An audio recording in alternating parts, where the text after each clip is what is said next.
heard appeals in the matters of Mace Ltd and Riverstone Managing Agency Ltd and others, and Sky UK Ltd and Riverstone Managing Agency Ltd and others. Yes, Mr. Evans.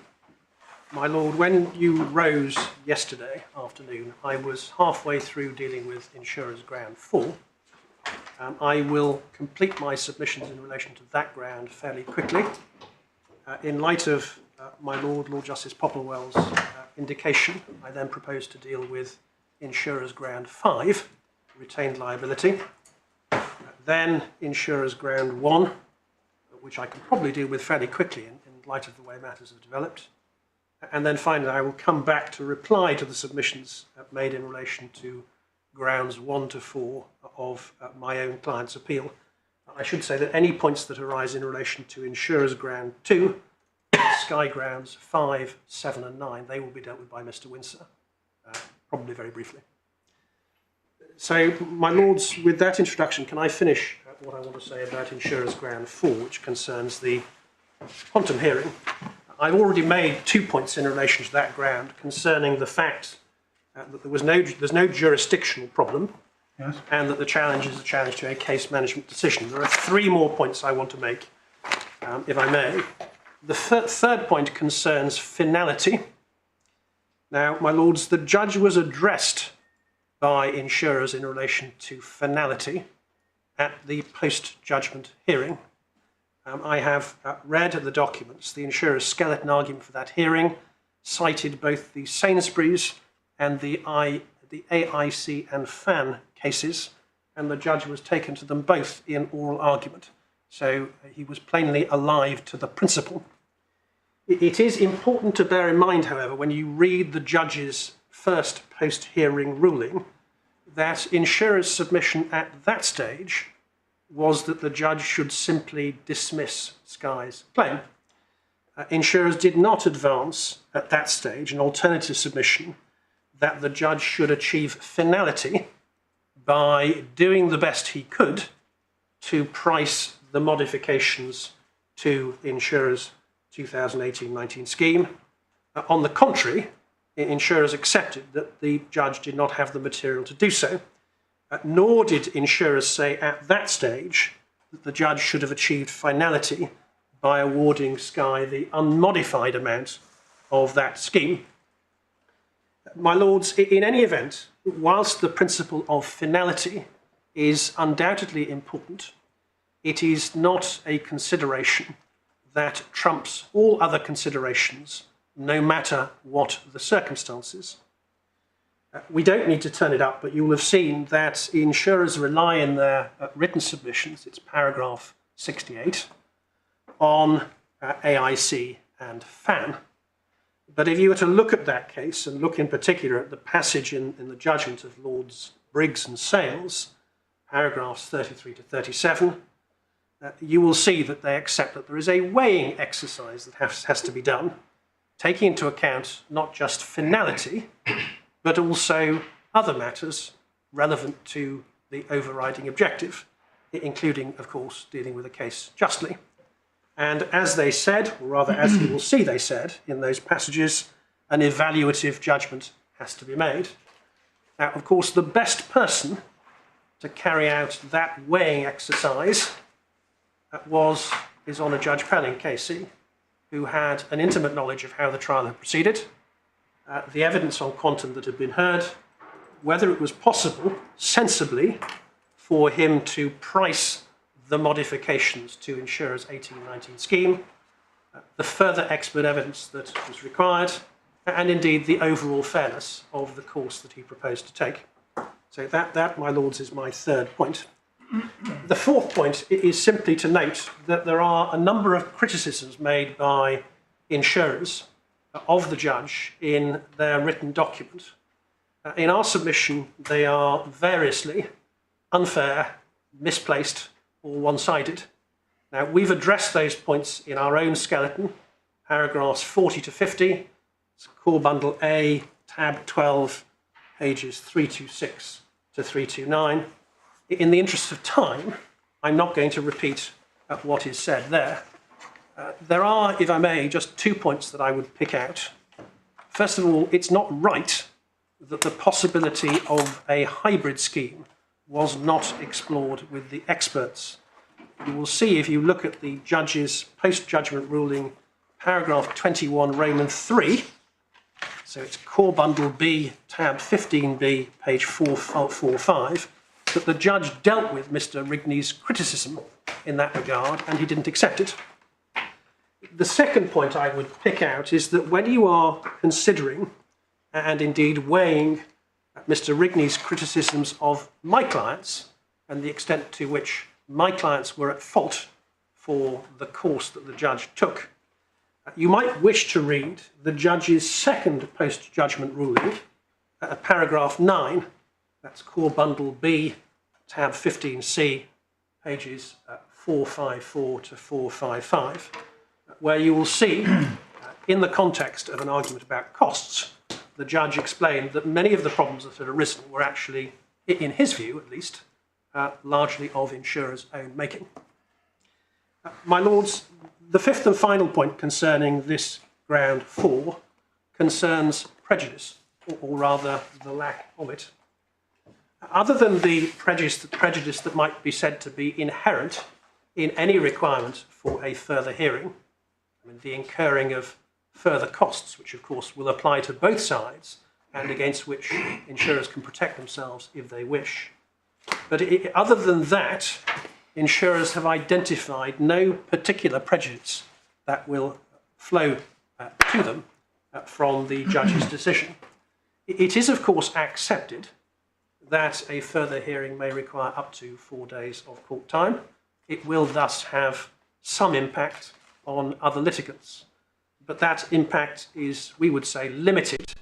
It is certainly not enough to justify requiring the judge to guess at quantum, and that was the term he used, or because of an inability to price modifications that the judge regarded as necessary to award Sky an amount likely to be many millions less than that to which the judge considered Sky was entitled. Either of those courses, we would say, would be obviously unjust. So, my lords, for those reasons, we invite you to reject the insurer's appeal on ground 4. My lords, I then turn, as I said I would, to ground 5, and that concerns the judge's declaration in his order that a single £150,000 retained liability applied to Sky's claim. Now, my lords, the starting point is straightforward. If you have the policy and the risk details, they are in Core Bundle C, tab 25A, page 749 is the relevant page. You will see that they provide for what might be termed a default retained liability of £10,000 each and every loss. But then, in respect of defective design, materials, etc., at Sky's option, where option is selected by the principal, at Sky's option, an alternative retained liability of £150,000, any one event, but only to those claims which are recoverable under DE5 but not DE3. So those are the provisions. As Mr. Rigney correctly confirmed yesterday, page 195 of yesterday's transcript, it is common ground between the parties, common ground on the pleadings, common ground in this court, that DE5 applies to Sky's claim, and therefore the only retained liability we are concerned with is the £150,000 any one event retained liability for which Sky has elected. That being so, the question is simply this: what does the expression £150,000 any one event mean, and how on the facts does it apply?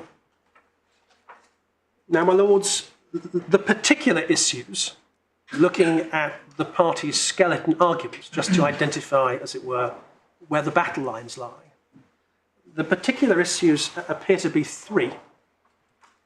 First, does the word event mean inevitably and only an event of damage, as the insurers say in paragraph 92 of their skeleton argument. That's core bundle A, tab 11, page 306. Secondly, does the phrase any one event involve or permit the identification of a unifying or aggregating factor? And you'll have seen that insurers submit in paragraphs 88 and 89 of their skeleton that it does not. Now, those two matters appear to fall within the first of the two questions that I think my Lord Justice Popplewell identified yesterday. There is a third question looking at the skeleton arguments, and that appears to be this. Can a decision, here a decision to design the roof works without provision for a temporary roof, properly be regarded as an event for the purposes of the retained liability provision? Now, insurers' skeleton argument in paragraph 95 appears to suggest that the answer to that question is no. Now, my Lords, just pausing for a second, I put that third question in the way that I did because it does not appear to be insurer's case that if a design decision can be an event, the judge was wrong to find that the decision to design the roof works without a temporary roof was the relevant event here, for example, because it did not cause or was too remote from the damage that occurred. And my Lord Justice Popplewell raised yesterday, I think it was my Lord's second question, the issue of the unities, and in particular, I think the unity of place. I reread insurer's skeleton argument last night, the relevant section of it, and there is no reference in it to unity of place or indeed the word unity at all. There is simply no challenge to the judge's decision on that basis. The point is important, and we would say the omission of any challenge on that basis is understandable for this reason. If you were to look at the fairly recent decision of the Court of Appeal in various eateries, and it may just be worth turning up this passage, and I'll do so in a moment, you will see that Lord Justice Males said that a determination of whether something is a unifying or aggregating event is an evaluative judgment of a kind with which an appellate court should ordinarily not interfere. Now, the reference is, as I say, various eateries. It's your authorities bundle, tab 76.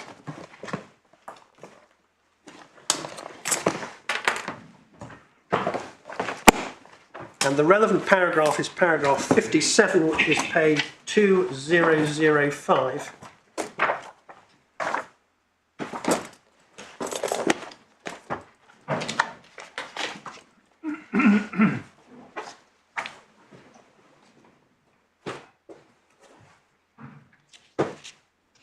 This is all part of a discussion of aggregation, which is probably the major issue in various eateries. If you drop down on 2005 to around about F, you'll see paragraph 57. Finally, the nature of the exercise required is such that an appellate court should not interfere with the trial judge's evaluation of the circumstances unless the conclusion reached is plainly wrong in the sense that it was not reasonably open to the trial judge or discloses some error of principle. That was a submission which the Court of Appeal did not need to decide in Scott and Copenhagen Re, but in my view it is correct in principle. So that's all in the context of aggregation and unities, and indeed if you look to the preceding paragraph, you'll see in 56 in the second sentence a specific reference to an exercise of judgment which is to some extent intuitive but also requires analysis. So there is actually, the challenge is not made. The judge's judgment is not attacked on the basis that he misapplied the unities. Had it been attacked, it would have faced that difficulty, and that is probably a very good reason why there is no attack on that ground. Of course, I'm entirely happy to answer any questions your Lordship may have about unities, but as I've indicated, the point doesn't really arise. What happens if the answer to your first question is not that for which you contend, and that an event does necessarily mean solely an event of damage? As I understood it, the argument that's advanced is in that event, in that eventuality, the damage in each cassette was a separate event. But the judge hasn't made any findings about that because that wasn't the nature of his of where he went in the first fork in the road. He treated the cause of the damage, a defective design, as one which he had to determine was or was not an event. So if you're wrong on the first ground, where does that leave us? Do we not have to address whether damage in each cassette was one event or damage to the roof as a whole was one event? Or does that have to go back to the judge? Well, that might have to go back to the judge. It would be difficult because you would then be exercising an evaluative judgment of your own, which would involve you assessing the facts.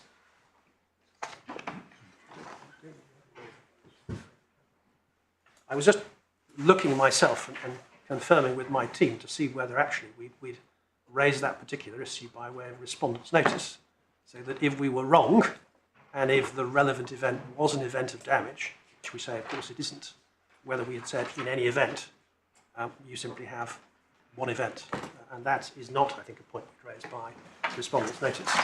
I've forgotten now whether in the appeal skeleton it was suggested that there were separate events because there was a separate damage in each cassette, but it was my impression that that was very much part of the argument. But well, I haven't got in mind the particular parts of the there is certainly, and I think this may be what your lordship is referring to, but one of the clauses relied upon, and we're going to look at it in a little while, by Mr. Rigney is a clause called General Memorandum 6. Yes. Which we certainly say it doesn't apply, so it doesn't give you any help at all. But you are, I think, absolutely right that in the context of Mr. Rigney's argument that you have to look to see what the damaged part is, we have said that if necessary, we would say that the relevant part was the roof.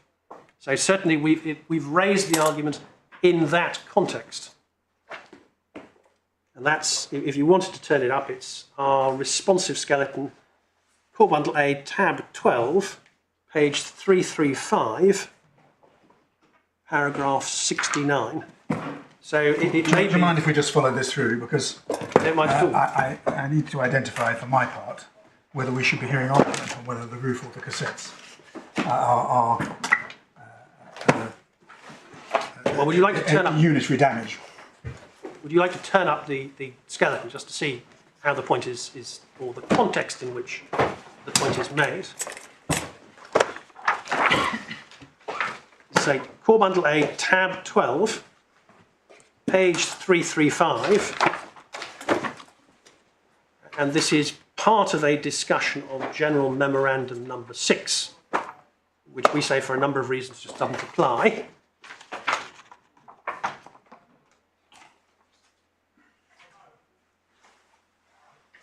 And if you look at paragraph 69, well, 68 perhaps first, the damage part for the purposes of the memorandum is simply a catch-all reference to all the damage falling within D5, only relevant in particular circumstances. I'm sorry. Which page are we on? Of the bundle 335. Thank you. We're going to come back to General Memorandum 6 in a little while. But it may be that it was this part of the skeleton that your lordship had in mind.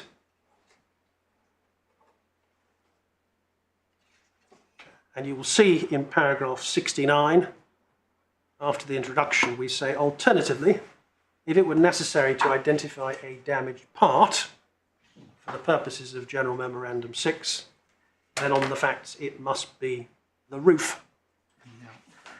So the point is certainly raised in that context, but we have not raised by way of respondent's notice an argument that if the judge was wrong, and if event means an event of damage, there was only one event of damage, and the judge hasn't addressed that. So if it arose, the matter, I think, would have to go back. Can we just look at the ground of appeal itself? This would be insurer's ground of appeal. Yes. That's core bundle A, tab 3.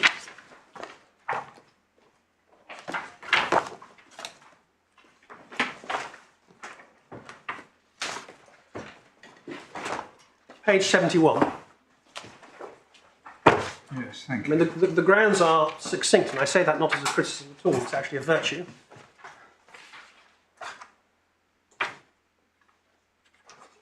The skeleton in support, you will see, is in tab 11 of that same bundle. And the section that deals with this debate starts on page 303.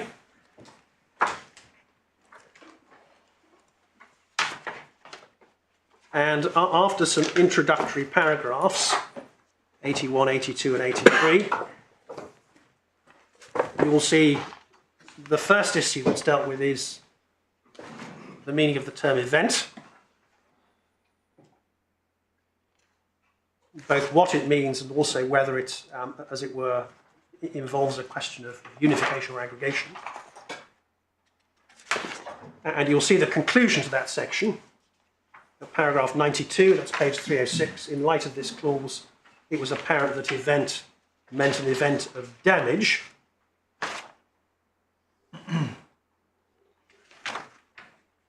And reference is made to the 72-hour clause to support that proposition.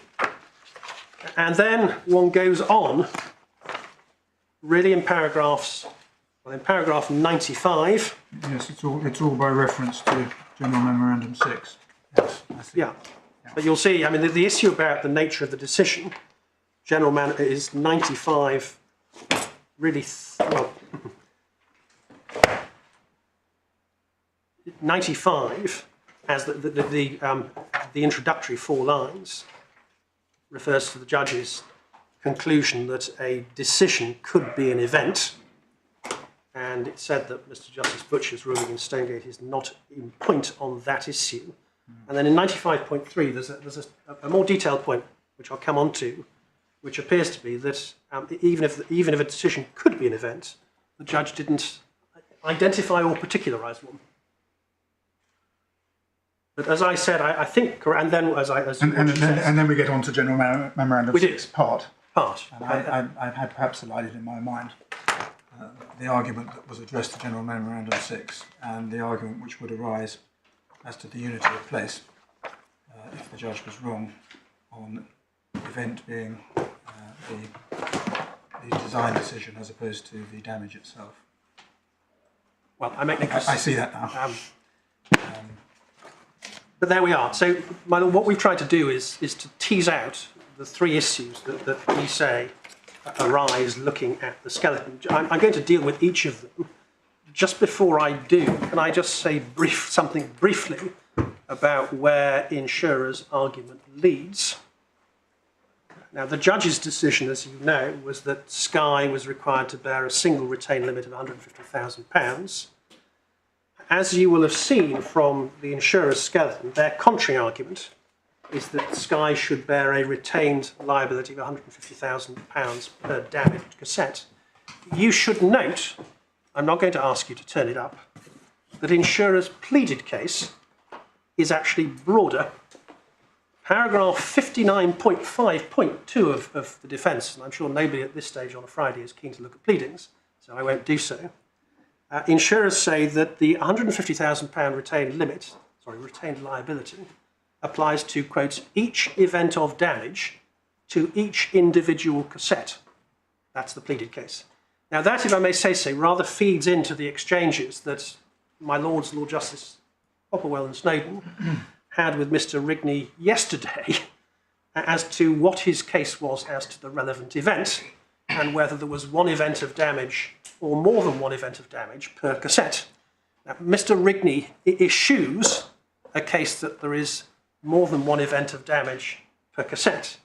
But if I may say so, he does that for forensic convenience rather than as a matter of principle.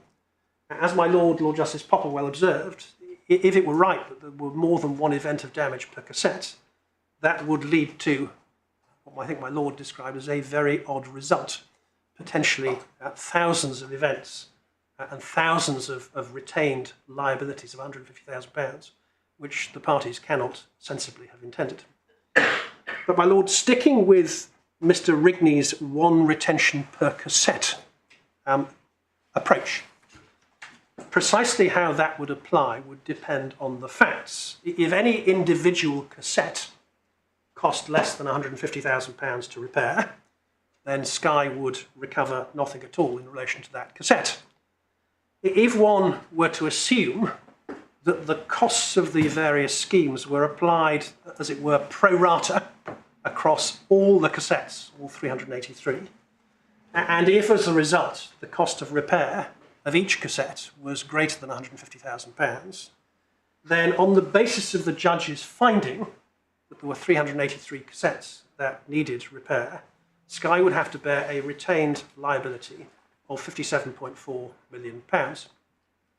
Applying the same approach, just so that you know, if there was damage to all 472 cassettes on the roof, then any claim for less than £70 million would be completely extinguished. Now, my lords, I accept, of course, that retentions and limits have to be interpreted neutrally, because depending upon the facts, they can work for or against one or other of insurer or insured. But what I've just described in terms of numbers is, we would say, an unlikely and a wholly uncommercial outcome. You will have seen in their written documents, and I think the same point was made already yesterday, that insurers have sought to meet that criticism by asserting that the central commercial purpose of the policy was to insure against damage and not against the results of what they described as an endemic design flaw. And they suggested that that was the reason why a much higher retained liability of £150,000 applied to each event of damage caused by defective design, rather than £10,000 in the case of other damage. That, I'm afraid, is simply assertion. It is correct that the policy does not provide for the cost of remedying property that is simply defective, but is not damaged. But in relation to property that is damaged, the policy provides cover on an all risks basis, including where damage is caused by a defect in design, and including whether that defect in design is endemic or not. There is nothing in the policy terms or in any admissible matrix evidence that has been adduced that supports the distinction that insurers assert. So, my lord, with that, as it were, commercial point out of the way, can I turn to the first of my three questions?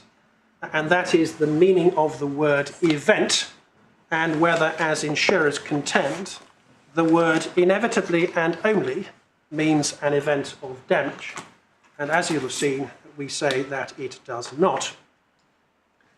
Now, my lords, the starting point appears to be that the parties agree that the word event in general terms has the meaning that it ordinarily has in insurance contracts of something that happens at a particular time, at a particular place, and in a particular way. So Lord Mustill's famous expression. And indeed that was what the judge held at paragraph 100 of his judgment. In discerning what kind of happening, if I can use that word, the parties are presumed to have had in mind, the contractual context is important. And so far as the contractual context is concerned, there are 2 points we would say of note. The first, and I think this was picked up by my Lord Justice Popplewell yesterday, is that whilst the default retained liability is £10,000 each and every loss, the alternative retained liability, applicable at Sky's option, is to DE5 claims is £150,000 any one event. Now, my lords, it is obvious that the words loss and event cannot have been intended to have exactly the same meaning. If the same meaning had been intended, then the same word would have been used. But also, if the words had the same fixed meaning, if event always meant event of damage, then Sky's option to elect for a different retention in the case of damage caused by defective design would be rendered meaningless. It would involve an option to apply a higher number to the very same thing. Sorry, say that again. Yes. If the words had exactly the same meaning, then Sky's option, because one sees it is an option, to elect for a different retention in the case of damage caused by defective design would be rendered meaningless, because it would involve applying a higher number, 150,000, to the same thing. When you say election, do you mean post-contract election? Yes, where option is selected by principle. It gives an option. There are a number of alternatives, aren't there, in the clause?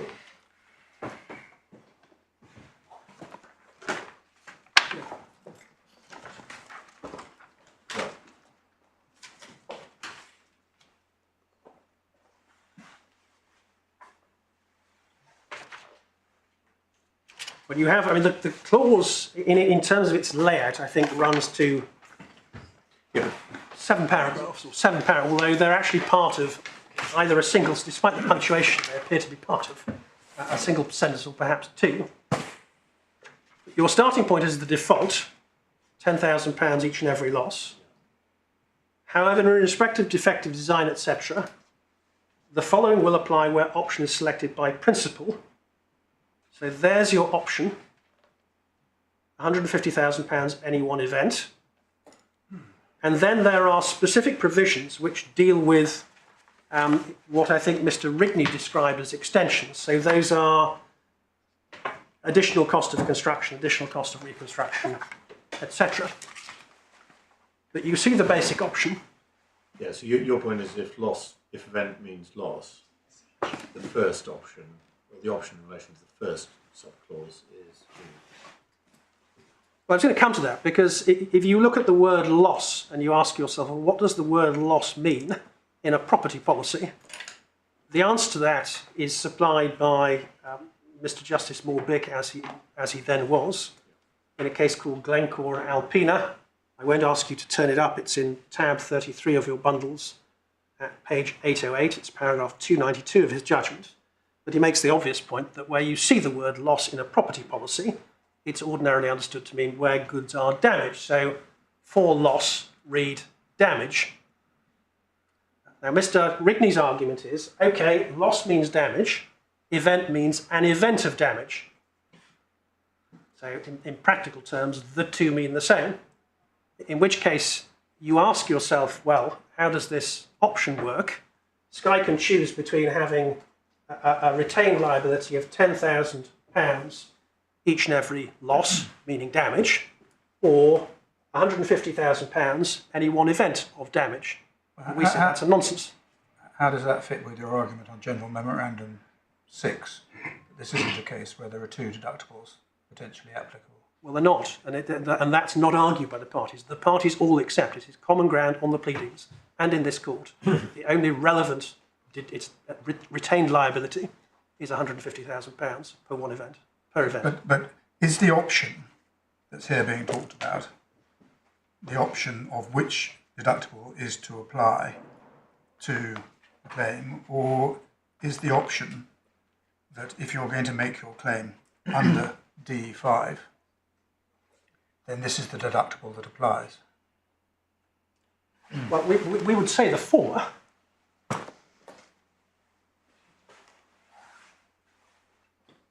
But why? Why do you say that? Well, simply because of the language used in the clause. I mean, it may not be an essential part of my argument. It's obviously an option we have. It is an option to select a particular retained liability. For a claim which might arise under DE5, it might also arise generally, although it's been Well, I mean, presented as a DE5 claim. There might be circumstances where you would actually do better, even if you had a DE5 claim, to take a £10,000 per loss retained liability. Yes. It would depend on, as it were, how many instances of damage there were. If there were lots of instances of damage, as an insured, you might well be better off exercising an option to select for £150,000 any one event. But my lord, that's maybe not critical to my argument. My point is simply this: that well, it's critical to this aspect of your argument, but not the argument as a whole. Not actually critical to my answer to this first question, because I still have the basic point that actually we've got a retained liability provision, which uses two words, and they can't conceivably have been intended to mean the same thing. And indeed, we would say that the obvious reason for the use of the different word event combined with a retained liability limit, which is 15 times the default, is that it was intended to be capable of applying to a plurality of physical damage losses. And if one thinks about the idea of damage caused by a defect in design, that makes sense, because of course a defect in design, depending on exactly what it was, could cause multiple instances of damage, just in the nature of things. But my lord, I said there were 2 points of context. That's the first. The second point is this, and we're looking to try and understand what the parties had in mind when they used the word event. The word the £150,000 retained limit, any one event limit, liability, is applicable only in the case of damage recoverable under DE5, and therefore only in a claim for damage resulting from a defect in design, plan, etc. Now, as the judge said in his judgment at paragraph 101, the meaning of the word event must take its colour from its contractual context, including the perils insured against.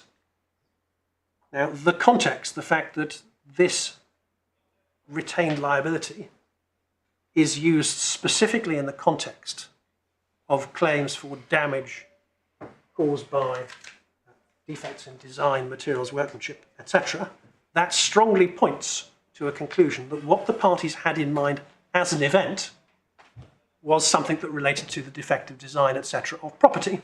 It's the sort of event that the parties would have had in mind, applying a specific retained liability in that context.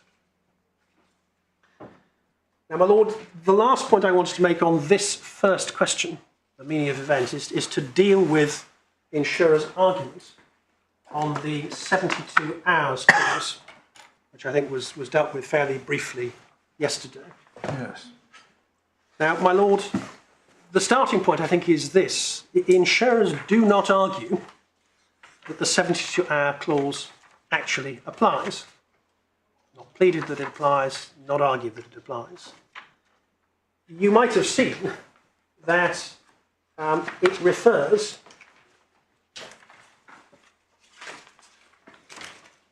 amongst a list of perils to water damage, but that is in the context of a list of what one might describe as sudden or natural catastrophic events.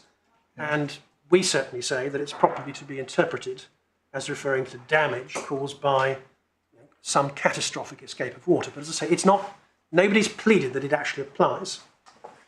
What insurers say is that the 72-hour clause provides support for their argument that where the word event is used in the retained liability provision, it always means an event of damage, and they say that the judge wrongly overlooked the 72-hour clause. Now, dealing first of all with the criticism of the judge for overlooking the point, that's not correct. He didn't overlook it. he set out the terms of the clause towards the start of his judgment, and he referred to the clause specifically in paragraph 99 of his judgment in the context of the debate over retained liability. So certainly the clause is something that the judge had in mind when he was dealing with this topic. But, my lords, apart from the question of whether the judge overlooked the point, we do say that insurers' construction of the 72-hour clause is wrong, and also the inference that they say can be drawn from it is also wrong. Now, my lords, picking up a point made by Lord Justice Popplewell yesterday, the clause is not perfectly worded. My Lord Justice Popplewell, I think, pointed out one obvious infelicity yesterday, the reference to the word occurrence. There is at least one other. If you look at the second line, it refers to liability for damage. Well, this isn't a liability policy, so those words aren't obviously appropriate. It is also the case that although the clause starts by saying that it applies for the purpose of the application of the insured's retained liability, although the retained liability provision we've just seen uses the word loss, each and every loss, that's the default, the word loss is not actually used in this clause. Well, that may be a point against you. This clause is only dealing with what is to constitute an event for the purposes of the retained liability. Well, maybe, but I'm going to come on to what it means. But the point I'm making at the moment is that there are a number of obvious difficulties about the clause.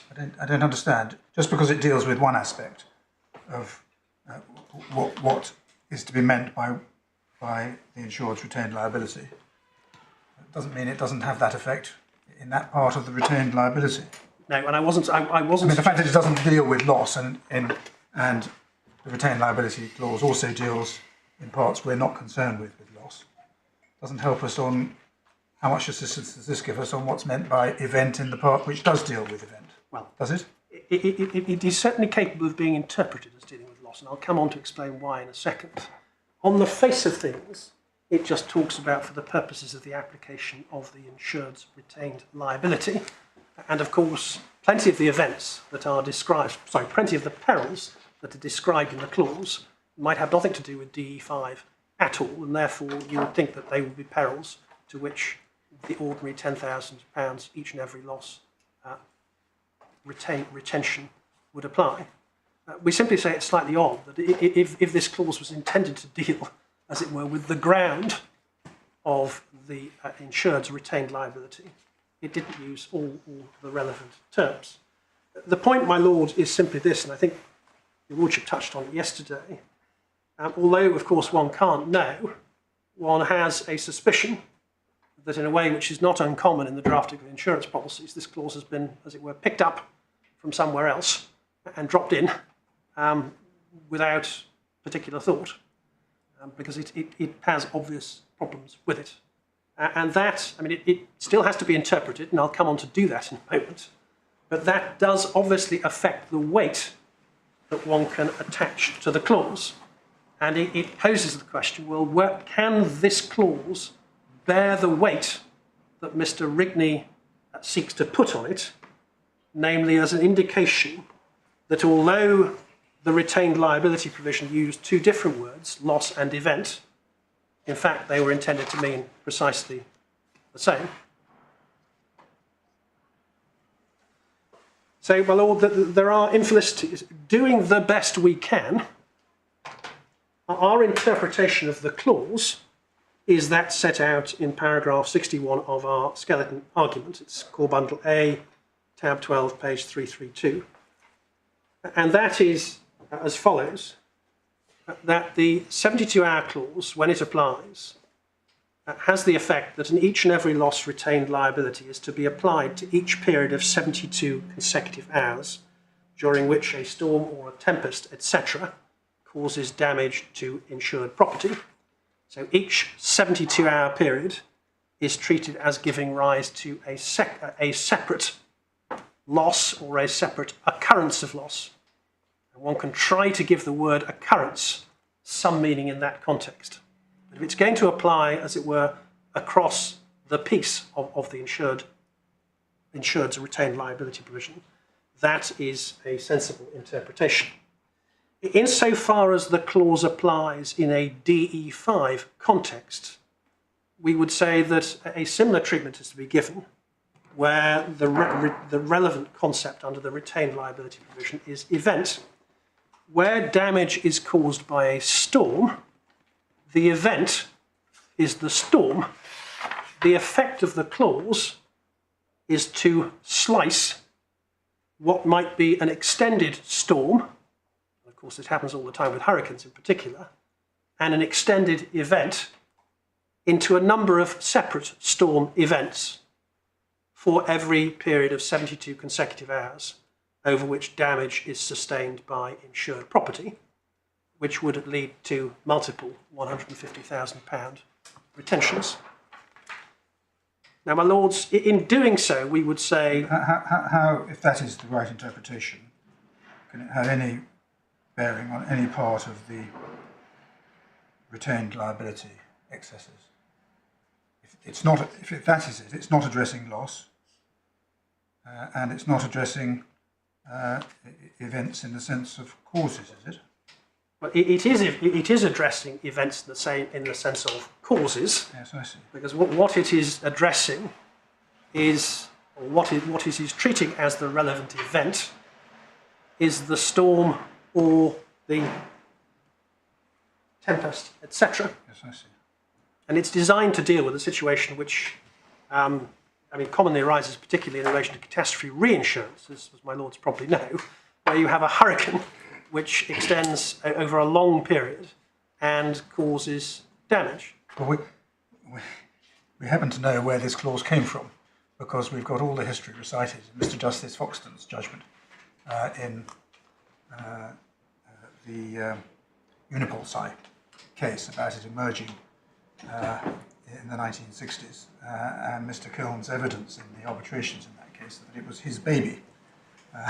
Yes, it's a catastrophe excess of loss clause in its original design. Well, it is, and I think if one knows that, then one can interpret it. But if one knows that, one also has to put it into the context of the excessive loss wordings, which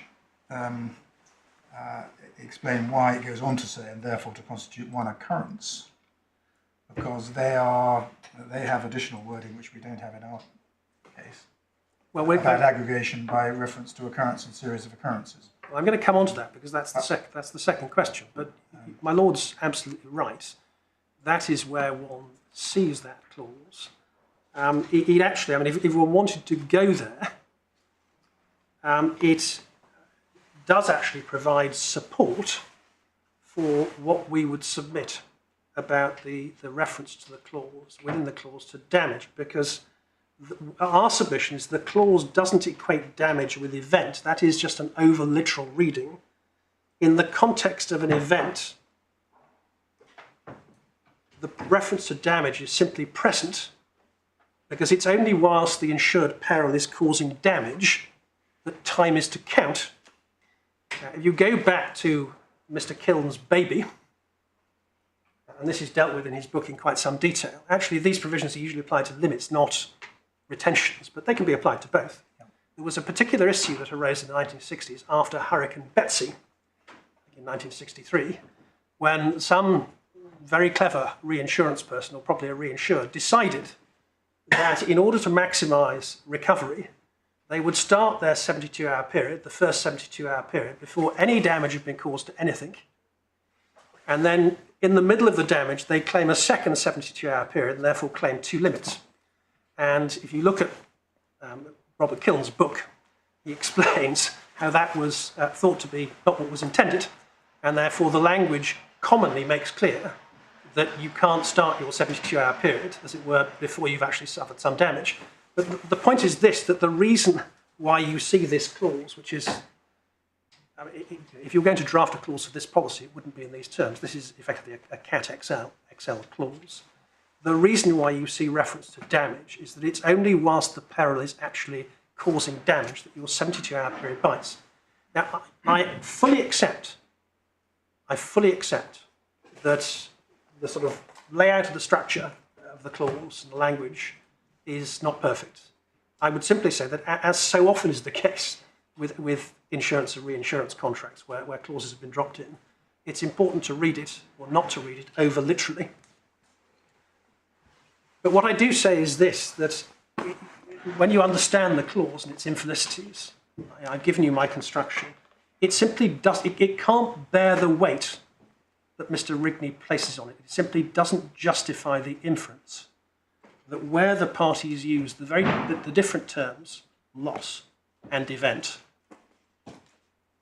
with a 15 times higher retained liability in the risk details for this particular contract, doesn't justify the inference that the parties actually meant that those intended that those terms mean the same thing. Could you give us an example which would involve the application of this clause in this policy? It doesn't have any application at all. It doesn't have any meaning at all. Well, I suppose it would apply if you had, let's just say, well, let's take an example of a prolonged storm. Nothing to do with defective design or anything else. A prolonged storm lasting for a week, so more than 72 hours, which caused damage to a number of different items of property. And then you would have a question of, well, how does the £10,000 each and every loss retained liability apply? And the operation of this clause would say it applies once per 72 hours. Well, that depends upon your argument that this isn't concerned with events, it's concerned with, well, not only concerned with events, it's also concerned with loss, although you draw a distinction between the two when you're looking at the retained liability section itself. That is right, but I make that submission because if you look at the opening words of the clause, it simply says for the purpose of the application of the insured retained liability. It doesn't say only for the purposes of any one event, part of it. Well, it says, for the purposes of a clause which deals with both loss and events, what follows shall be deemed to be an event. The fact that it says for the purposes of the clause doesn't help one very much, does it, as to whether it's addressing the part of the clause which isn't concerned with what is dealt with in the 72-hour clause. Well, that's the submission. That's a submission. I mean, if when we're looking for examples, I suppose, let's think of a design defect. Yes, that's what I'm... Which left the property susceptible to subsidence. Yes. There you would be looking at an event retained liability, because it's potentially a D5 claim. I'm afraid I'm sort of thinking as I'm going here. Yes. And there one might say, well, if the substance, I suppose, lasts more than 72 hours, Yes. then you've got an event retention per 72 hours. Yes. I'm sorry, that's probably a very clunky example, but I'm trying to think as I go. Well, that's... As I say, nobody's actually the only one we could think of. But nobody's actually pleaded that this clause applies. No, but what one has to do is however little weight you say it can bear, see whether it has any content at all in accordance with the construction that you seek to put on it. No. And that's why I'm asking you about it, obviously. And that's entirely fair. And I would be entirely happy with the conclusion that it has no relevant effect at all. I'm simply trying to grapple with the point that's put against me, that one can actually derive something of use from it in terms of the interpretation of the retained liability provision that we see.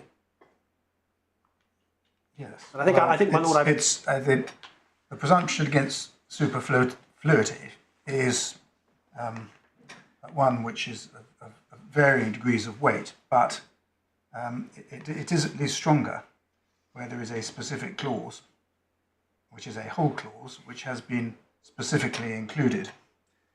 as opposed to just some language in a provision. I quite understand that if driven to it, you say, well, actually, this is meaningless for the purposes of our retained liability clause. But that's not a very attractive submission in the context in which this appears in this policy, is it? No, I take that on board, but in relation to superfluity, you're absolutely right, my lord, with respect that one can accord that principle differing degrees of weight.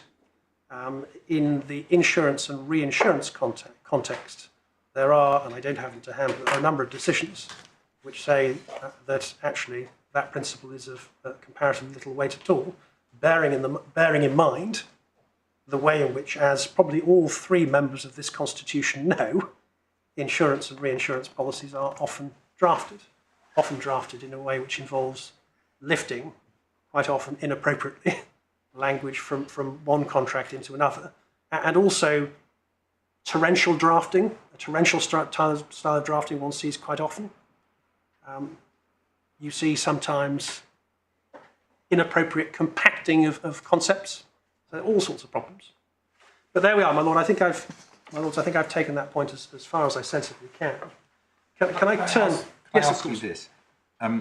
You told us slightly in terrorem that the total retention could be as much as 70,800,000, I think, if applied to all 472 cassettes. 472 times 150. Yes, but that's because you opted for 150,000, isn't it? Correct. Well, again, there's one of the oddities. We would have been better off with a £10,000 each loss limit. I'm not sure we can interpret it on. We can take into account that you opted for the wrong. If this construction is right, you'd have been better off with 10,000, and the retention would have been a maximum of 4.72. Well, that's obviously right, but it does raise the question of whether Mr. Rigney's interpretation of the clause is the right one, if that would be the position. If that were the decision of the court, would it be open to you, since the claim hasn't been made, to choose to make a different option? Well, I'm going to reserve my position on that. I suspect it might be, but that's probably not for now. All right. I mean, I simply say it's the wrong answer. And I'm going to develop it, but it's just the wrong answer. The judge got this issue absolutely right. But it's much less impactful result if it's only 4.7 million. Yes, it is. As I say, look at Mr. Rigney's pleaded case. Each event of damage, each cassette. Golly. Anyway, can I move on? There we are. Can I move on?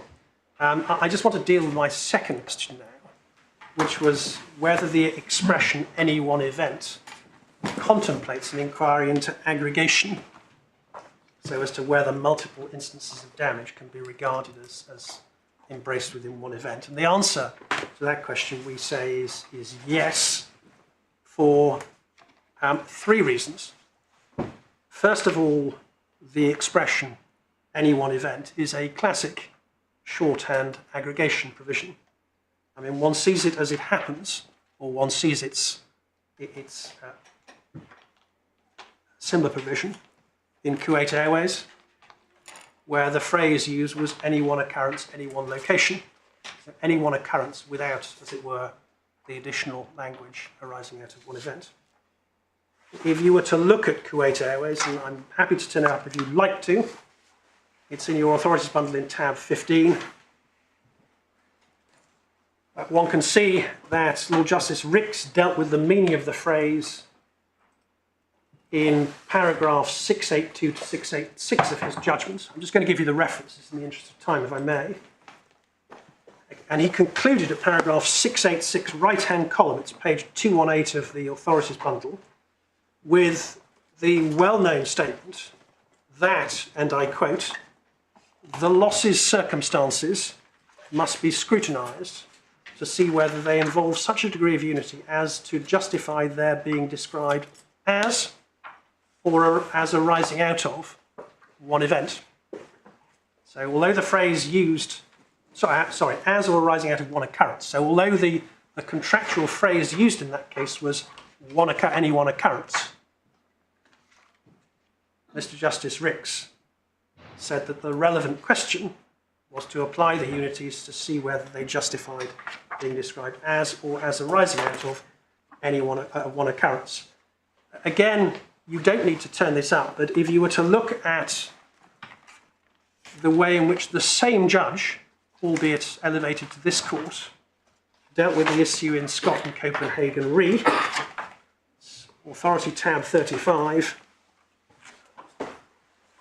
at paragraph 54 of his judgment, it's page 922 of the bundle, Lord Justice Ricks, as he then was, made this observation when he was discussing the two phrases that have been used in the policy endorsements field. He said this, he said, perhaps one occurrence emphasises the passive aspect of the occurrence or event, and arising out of one event emphasises the active or causative aspect. But at all events, one sees from KAC, Kuwait Airways, that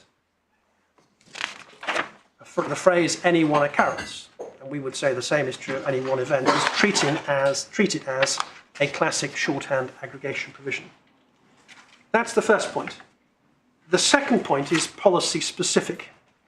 Because if you look at this policy, and you haven't seen the relevant provisions yet, there are a number of indications that the phrases each event, any one event, and arising out of one event have been used interchangeably, and that where the phrases each event or any one event have been used, when it comes to applying them, they're to be applied by asking the question whether the relevant matters arise out of one event. Now, my lords, for this purpose, can we start, please, with the risk details, which I think you have open in front of you, page 749. If you have them, you will see immediately above the insured's retained liability provision, there are the sum insured and limits. And those include, as your lordship will see, a number of sublimits referable to covers in the various memoranda. So, for example, if one looks at the reference to Memorandum 17, a £1 million sublimit for additional cost of construction. Memorandum 18, an identical sublimit for additional cost of reconstruction. And similarly in relation to Memorandum 19. And also just below that, applicable to all sections, you'll see General Memorandum 9, a loss minimisation sublimit, 1 million. And below that, you'll see the language, all the above sublimits are payable in addition to the sums insured and shall apply to each event. Now, if we turn through to the memoranda, and I'm only going to take you to one of them, but the same point can be made to others. Can we turn through, please, to Memorandum 17, which is page 779 of the same bundle. So I was just making a note. Where are we going now? 779, it's the memoranda to section 1, clause 17, and this is the memorandum which deals with additional cost of construction.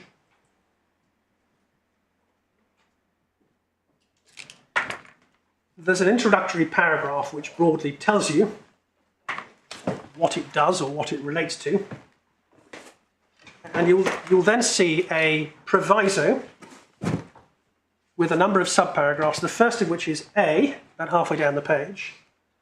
The liability of the insurers under this extension in respect of any one claim or series of claims arising out of one event shall not exceed the amount stated in the sublimits in the risk details, any one event.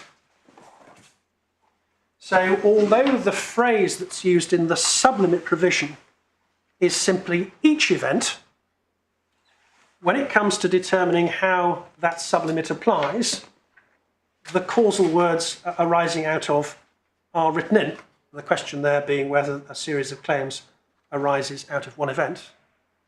And we would say that the fact that only the shorter abbreviated phrase should have been used in the risk details in the sublimits, that's no surprise. I mean, the risk details themselves are or contain abbreviated details of what is covered in more detail elsewhere. Can I note in passing this point, if insurers were right, and for this purpose we can go back to the risk details which we were looking at a second ago on page 749. If insurers were right that the word event always meant an event of damage, then when you look at the sublimit, General Memorandum 9, loss minimisation, there's a sublimit of £1 million each event, and that's payable in addition to the sums insured. If you had damage to 383 cassettes, each being an event of damage, you would have loss minimisation cover of £383 million in addition to the sums insured.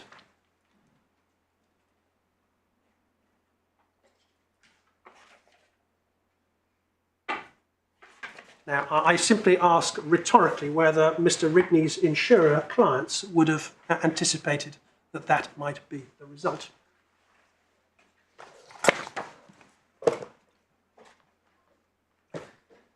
My Lord, the third reason why we say that the phrase any one event contemplates an inquiry into aggregation or unification is that even without reading the words arising out of into the phrase, as Mr. Justice Ricks did effectively in Kuwait Airways, and as one sees is done in the policy provision, even without doing that, intrinsic within the phrase any one event itself is the idea that several matters, here several losses, may be related in some way, including by causation, such that they can properly be considered to be one event. Now, if one wants an example of that, and in the interest of time I won't ask you to turn it up, but if you look at Mr. Justice Milbick's judgment in Glencore, its authorities bundle tab 33, you need to look at paragraph 292 of his judgment, which is page 808. Having explained, well, there was the phrase used was $80 million any one loss. Having explained that the word loss ordinarily meant when goods were damaged or lost to the insured, Mr. Justice Milbick went on to explain that several related instances of damage might be treated together as one loss, including by reference to how they were caused, how they came to arise. So intrinsic within the phrase itself is an inquiry in relation to aggregation or unification. I don't much mind, frankly, which word is used. I thought that was going to be your basic point. Whether it means cause or whether it means loss, you've still got to look at the unities to see what you're aggregating, because you can have correct a series of losses. Well, that is, and I'm afraid if I've belaboured my basic point, then I've done it. I was just waiting for it. Yes. That's the answer to the second of the three questions I posed. Can I just deal with the third and final question that arises from the skeletons, and that is whether a decision, here the decision to design the roof works without making provision for a temporary roof, whether a decision can properly be regarded as an event for the purposes of the expression any one event in the retained liability provision. And the judge's answer and my answer is yes, it can. Now, at trial, the insurers contended that a decision was incapable of being an event, and they relied upon the decision of Mr. Justice David Steele in Midland Mainline. We don't have it in our bundles, but it's probably familiar to you. But subsequent to that decision, in Stonegate, which we do have in our bundles, Mr. Justice Butcher held that there could be no general rule that the taking of a decision could not be an occurrence. And he noted in that context that what Mr. Justice David Steele had actually found in Midland Mainline was that in that case there was in fact no single decision at all. So Mr. Justice Butcher decided that a decision could be an event or an occurrence.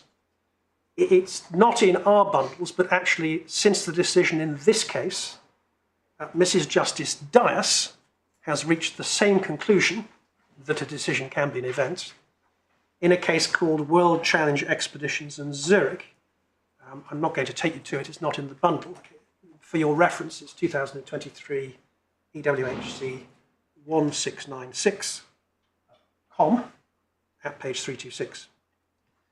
Now, my lords, it appears... What were the nature of the decisions? Mr. Justice Butcher's decision COVID. was lockdown. Effectively, yes, a government decision taken at, I think, a COBRA meeting. Yeah. And in Mrs. Justice Dias's case, it was... It's also COVID related. I need to be careful because I actually sat as a deputy in part of that case, so I don't much want to say, and frankly, I can't remember much about it, but it was again in the context of business interruption. That shouldn't prevent you being able to tell us what the nature of her decision was. No, it shouldn't. I don't have it in front of me. No, all right. I'm going to be careful. From recollection, it's also a claim in the context of COVID. I think involves school trips or the like, and the claimant's name, World Challenge Expeditions, might support that. Yes, all right. Which had to be cancelled during COVID. Well, that's pending. That's on appeal at the moment, isn't it? I didn't know that. I'm afraid. Well, I gave permission, so I know it is. Right. There we are. I didn't know what happened to it. Yes. I have a feeling I may be part of the Constitution hearing it in January, so I think maybe I'll have to be. I have nothing to do with this case. Well, Anyway, for all those reasons, we can see what Mrs. Justice Dias said. For all those reasons, that's all we rely on it for. the point is simply this, that Mr. Justice Butcher has decided that a decision can be an event. That was what the judge decided in this case. We agree, and for what it's worth, Mrs. Justice Dias has at the moment, well, has decided that the same is true. Now, it appears in light of all of that from insurer's skeleton that the proposition that a decision cannot qualify as an event is now only lightly maintained. But what one does see, and this is in paragraph 95.3 of their skeleton, is that there's a sort of new point where what appears to be said is that the judge didn't in fact identify a decision that might be capable of constituting an event, or at least that he made no finding as to how, when, or by whom it was decided to proceed without a temporary roof. That's paragraph 95.3. Now, that criticism of the judge is an afterthought. It wasn't present in insurers' grounds and their submissions when seeking permission to appeal. It appears for the first time in their skeleton argument for this appeal. It is, we would say, an unfair and unfounded criticism. First of all, and I'm just going to give you the references in the interest of time, the position is that in the judgment at paragraph 81, when the judge was returning to the question of whether there was one event that could be said to have resulted in the damage, the judge said that he had no difficulty whatsoever in concluding that the decision to design the Sky Central roof without incorporating the use of a temporary roof was an event in the sense of it being an occurrence at a particular place at a particular time. So plainly the judge did conclude that a decision had been taken to design the roof of Sky Central without incorporating a roof. The only criticism, therefore, of the judge's decision is that he didn't set out, as it were, the how, the when, and the where of the decision. We've dealt with that in writing, and the position, in short, is the facts in that regard were in evidence. They were dealt with in Sky's written opening and closing submissions, and you'll see the references in our written document. Insurers, in fact, raised no issue at trial as to precisely when, where, and by whom the decision was taken. The insurer's point was a different one. It was that a decision couldn't be an event. If anything, it was just a cause. So for those reasons, this, as it were, new criticism of the judge's decision is really unfair, because he was not really required to set out particulars of the decision in light of the stance that the parties had taken. Now, my lords, finally on this topic, I wanted to deal, I'm afraid I need to deal with it fairly quickly because there are other matters I need to deal with on all the appeals, with General Memorandum 6. Sorry, before you do so, suppose that Mr. Justice Butcher and the judge were wrong in saying that a decision can be an event. What are the consequences for this case? That deductible just doesn't apply. And it's not as though we've got competing events in this context, is it? Well, you might then have to ask yourself the question, if a decision can't be an event, is there some other relevant event for the purposes of the retained liability provision? And you have to ask yourself what it is, what it might be. Well, is there any other contender for defective design? I mean, no other contenders, I think, have been identified so far. But it simply hasn't been argued on that basis. That the competing arguments have been event means event of damage. But conceptually, if what the 150,000 retention is concerned with is something which is causative of a loss, it may well be that there are certain causes which can never be described as events. Well, and is the consequence simply that if that's what the Sky selects as its option, it's an invalid option?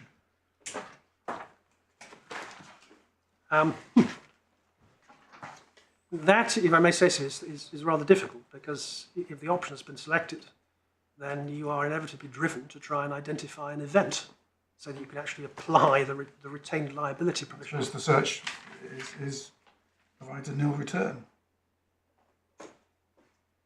Right. Well, in which case there are, I suppose there are two possible. An originating cause may not involve any event at all. Oh no. Right. And here we're looking at causes, so one may not conceptually be able to identify an event at all. Well, in which case there might, I suppose, be two possibilities. One, which I'm sure will be resisted, which is that there's no relevant retained liability at all. The other being that one's thrown back on the default. Yeah.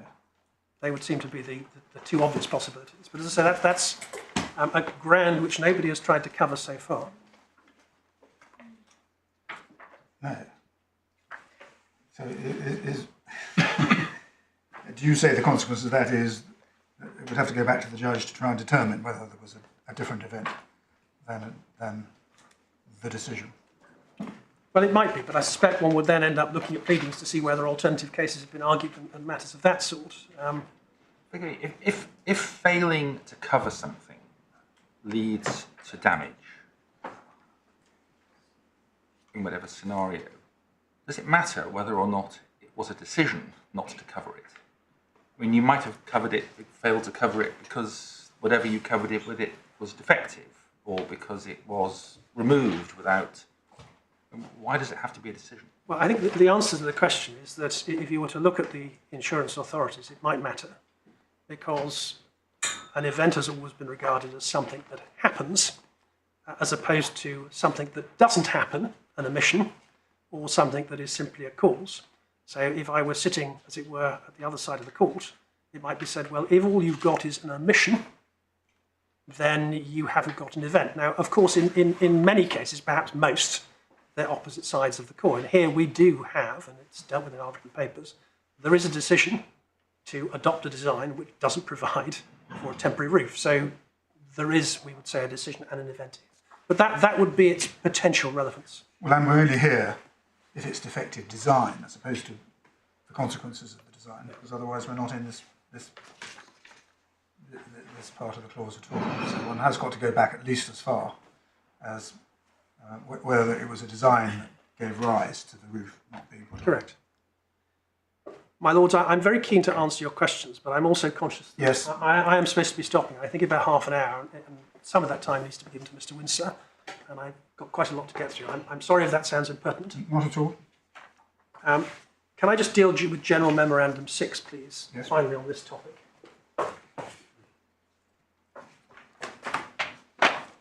Perhaps we could turn it up. It's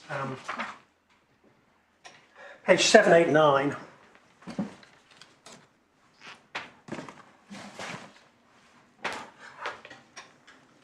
You will see, I suspect you've all read it already, you'll see it comprises 2 paragraphs. The second paragraph addresses a situation where damage is caused to the property of more than one insured.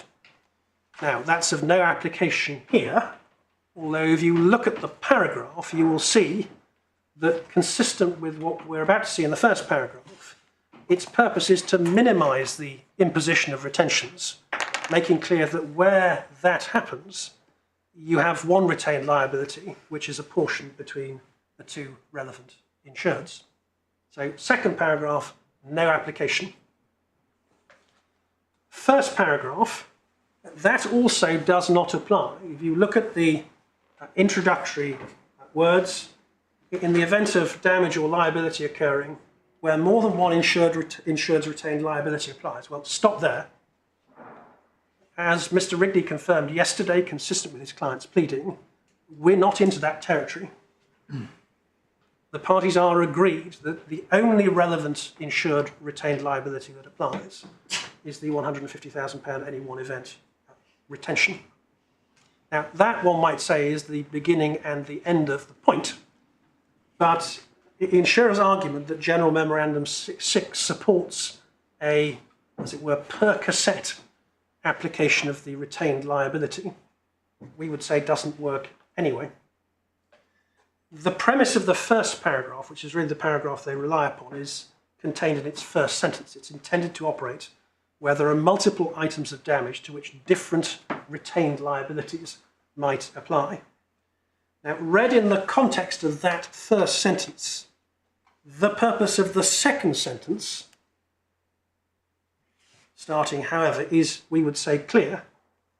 And its purpose is this. It is that where there is damage caused by a defect recoverable under DE5, but also damage attributable to other causes not recoverable under DE5, then the DE5 retention of £150,000 any one event applies to the former, and the default retention of £10,000 each and every loss applies to the latter.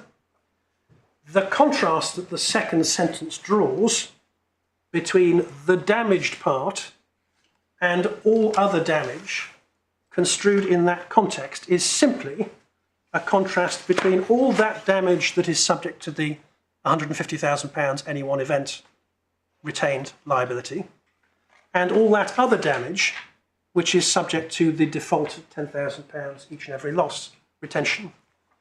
There is nothing in this second sentence which requires a sort of atomistic analysis of how many damaged parts there are within the DE5 damage.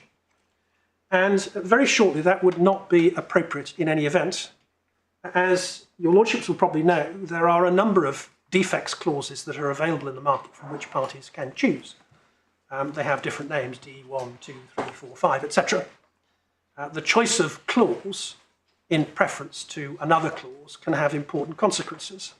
Some clauses, some DE5 clauses, DE3 and 4. Some DE clauses. Some DE clauses, yes.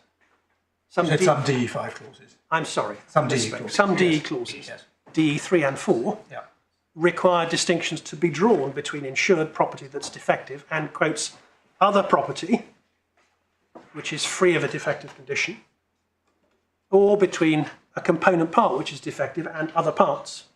Now that's the position in relation to other DE clauses, but DE5, which is the most generous form of clause, does not use the word part or component part at all. It simply doesn't require that sort of distinction to be made. And we would simply say that it cannot have been the party's intention to write back or to write in such a requirement by the back door. Now, my lord, we've made some other submissions in relation to DE6, some of which we touched on, I think, right at the start. Those have been dealt with in writing, and I'm not, in the interest of time, going to repeat them here. So I want to move on, if I may. yes. But I hope you invited me to deal with the retained liability part of the case, I think, fully, and I hope I've done so. Speaking for myself, I find it very helpful. Can I move on then? I said I want to move on to insurer's ground one, which is damage. And I will say at the outset that in light of the court's discussions with Mr. Rigney yesterday, it seems to me that I can take this ground rather more quickly than I might otherwise have done. The challenge in ground one, or at least the primary challenge, which took up 14 of the 19 paragraphs of Mr. Rigney's skeleton argument dealing with this, was concerned with the judge's decision as to what constituted physical damage. Now, there was some cavilling, I hope that's not an unfair term, during the debate yesterday, but as I understood it, Mr. Rigney effectively conceded that the judge's criterion or definition of what constituted physical damage was correct. And his complaint was really about whether the judge granted the right remedy or whether the damage was, as I think Mr. Rigney put it from time to time, relevant damage. Now, my lords, in those circumstances, insofar as the challenge to the judge's decision as to what constitutes physical damage remains alive at all, I will simply rely upon the points that we made in our written submission. And without repeating them extensively, number one, there's no challenge to the judge's exposition of the legal principles, the criteria. Number two, the challenge is to the judge's application of those principles, but findings that there's been a tangible physical change in property and that that change is harmful in the commercial context, they are either findings of fact or they represent an evaluative decision of a kind with which this court should not interfere. Questions of whether something is damaged, it's inevitably context and fact specific. And thirdly, we would say, in brief, that far from the judge being plainly wrong, which is what you'd have to be satisfied of in order to overturn his finding, the judge was plainly right, both for the reasons and because of the authorities that we've cited, but also because of the authorities that the court has very helpfully drawn to our attention from the criminal field. So that leaves the challenge to the remedy, or the question of whether the physical damage was relevant. In relation to that issue, we entirely concur with the observation made by Lord Justice Popplewell yesterday that Mr. Rigney was putting the cart before the horse, and the observation by Lord Justice Phillips that Mr. Rigney's case was completely the wrong way round. It does not seem to us that even if it were within ground one, and I noted my Lord Justice Popplewell's concern about that, it is an issue with which this court could possibly deal. Now, we've addressed that point in our written document, paragraphs 20 and 21. As we've said there, and I think this was touched on yesterday, if the judge's finding as to what constitutes physical damage is upheld, or now not challenged, the challenge to the remedy simply isn't open to Mr. Rigney, because insurers will refuse permission to appeal against the judge's finding that the work and the cost of remedying insured damage at the end of the period of insurance would be the same as the cost of remedying damage at the end of 2019. Even if that point is not fatal, we disagree, for the reasons we've set out in writing, that the judge's finding that water ingress having the consequences that the judge identified qualifies as physical damage, we disagree that that would be irrelevant. It's relevant because it demonstrates that insurer's wood science expert, Mr. Coulson, understated the extent of damage. It's relevant because a proper assessment of the extent of insured damage necessarily has to take into account the widespread presence of water and moisture in the roof. It's relevant both to the question of the need for and the scope of opening up works, and also the scope and the cost of the work you've actually got to do. It's also relevant to areas of damage. You've lost me. What is relevant to all these matters? The judge's conclusion that water ingress having the consequences he identified would itself constitute physical damage.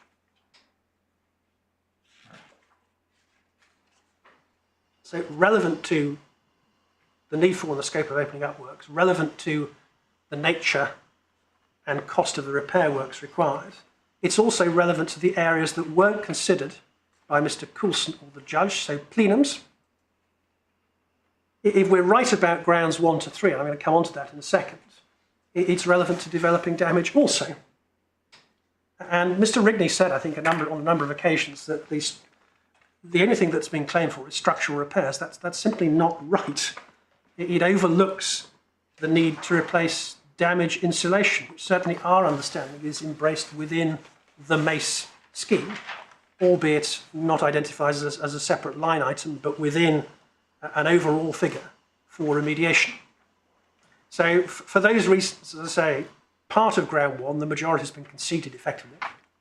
The remainder is not for this court. So we invite you to reject insurer's appeal on ground one. Can I turn then to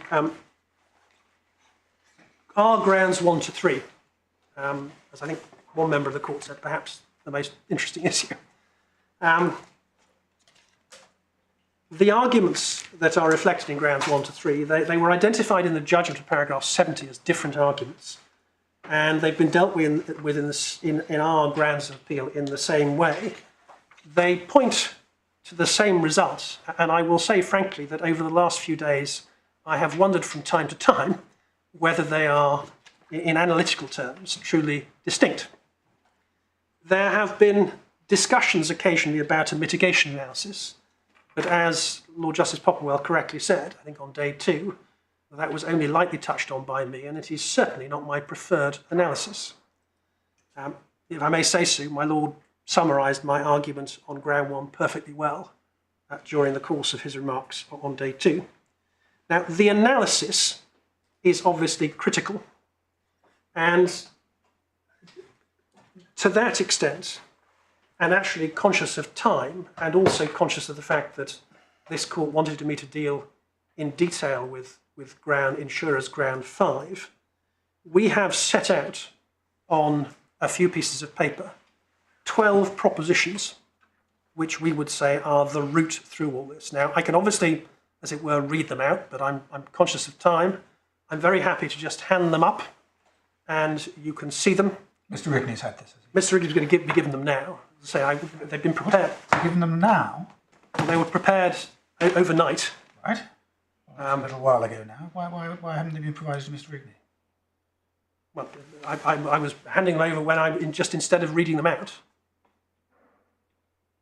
Well, I have to say, speaking entirely for myself, I regard that as unsatisfactory. It seems to me that if a document is intended to be produced to the court, it ought to be provided to one's opponent at the earliest opportunity. Well, in which case, of course, the court and Mr. Rigney has my apology. Right. Well, Mr. Rigney, shall we look at it? Given that I think the option is going to be that learned friend is just going to read it out, then perhaps we ought to do it. Yes. I hand up, these are 3 copies to the court, and I think it's going to be provided to Mr. Rigney. And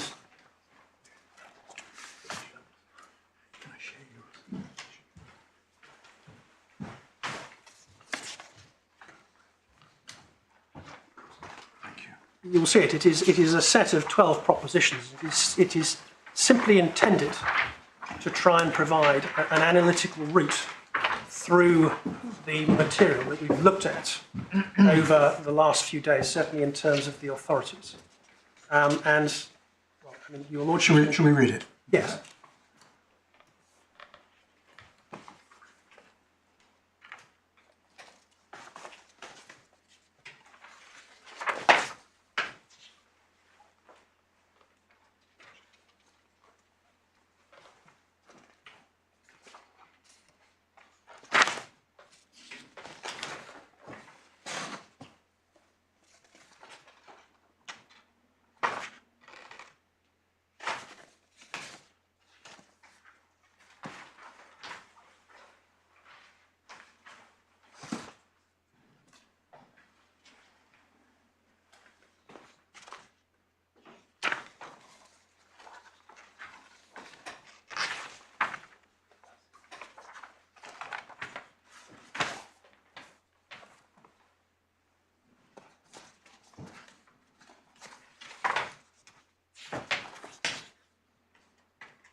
Well, my lords, if you've had an opportunity to, obviously just to glance at it, I hope you see the document's purpose. It's just to try and, as I said, give you an analytical roadmap through the material. And I hope it's helpful for that purpose, and I apologise again for not providing it earlier. There are authorities referred to in it. I'm not going to look back at any of those at all. We've looked at them, and you'll see the references. There is one new authority, and that was provided to Mr. Wrigley, and indeed I think to the court on Wednesday. And it's an Federal Court of Australia case, a decision of Mrs. Justice Derrington in May of this year.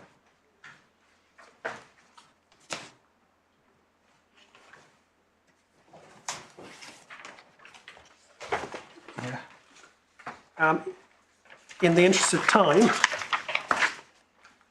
if you can just turn first of all to the head note and the catchwords, it will give you a flavour of what the case is about and why it's relevant. Insurance industrial special risks policy, indemnity for cost of reinstatement or repair of damage to property, property damage by storm, further damage sustained to property during repairs and after expiry of property, question of extent of the insurer's liability to indemnify. Now those are obviously catchwords. You'll find the facts referred to in the judgment in paragraph 1. It was concerned with a piece of property that was damaged by a storm, and then before it was returned to its pre-damage state, but after the expiry of the policy, it suffered additional damage when it collapsed during testing, and the insurers resisted paying for the further damage on the basis that that further damage occurred after the end of the policy period. And you see that in paragraph 21 of the judgment.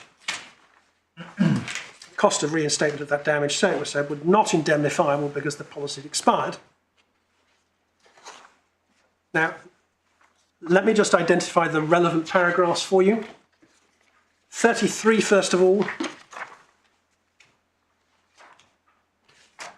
There's some discussion of previous Australian authorities, but then you will see in paragraph 33,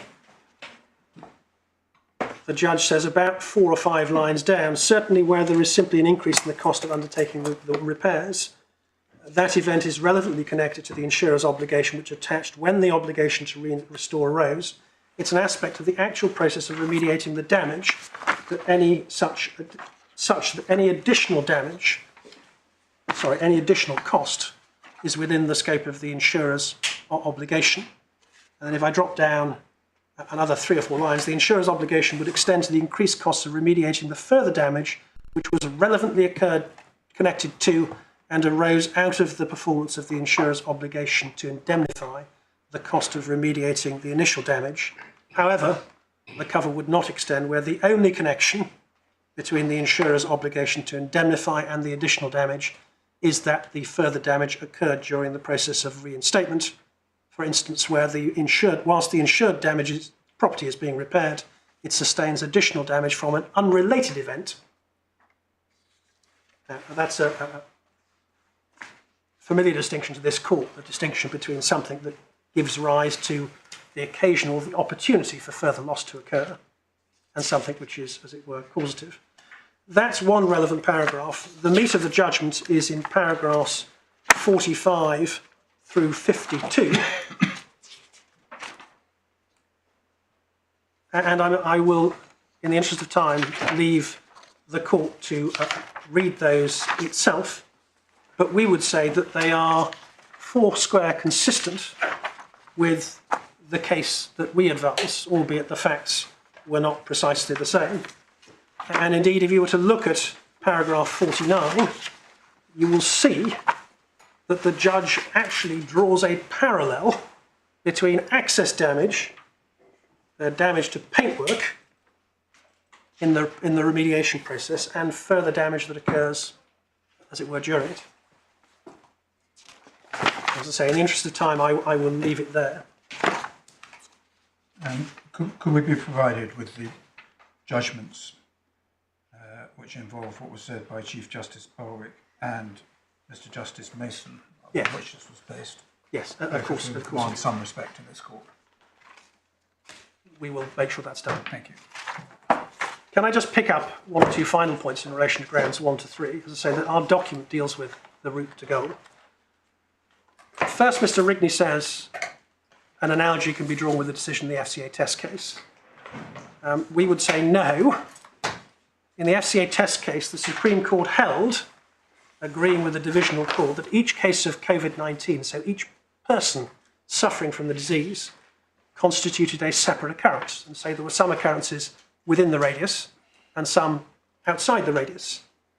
Now, the court was not dealing with the situation of, as it were, damage straddling a temporal boundary.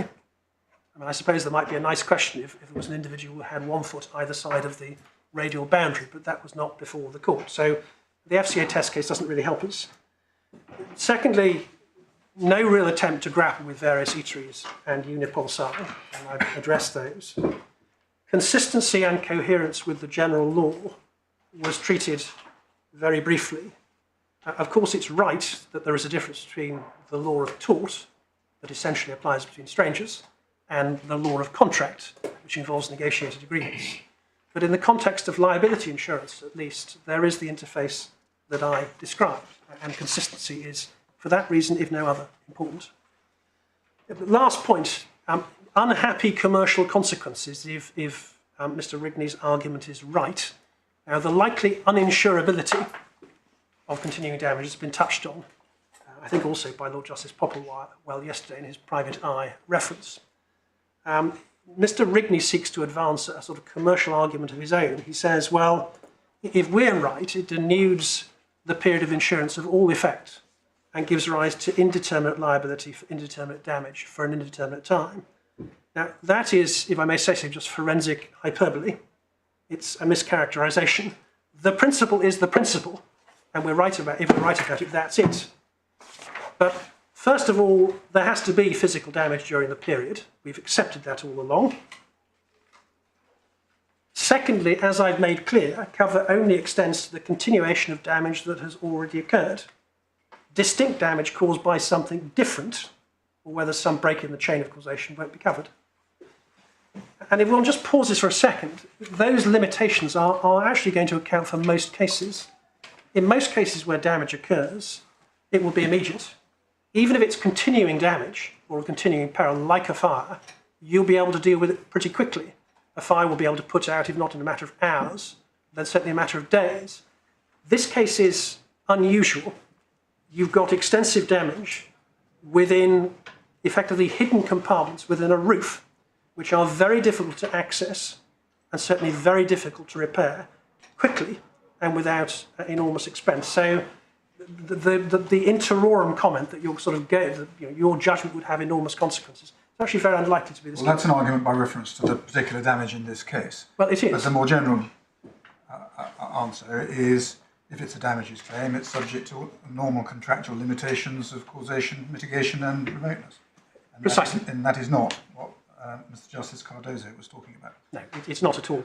And in fact, and we've touched on this, in terms of timing, we know the damage caused by water ingress into the gutters, at least, and the adjacent compartments had been dried out in 1819. So I think Mr. Winster explained, any upslope damage would have naturally dried out by then anyway. It was more limited. So the idea that we're looking at damage continuing, as it were, even today, is really nonsense. It doesn't work. That's all I was going to say on grounds 1 to 3. On ground 4, which is investigation costs, we rely upon our written submissions.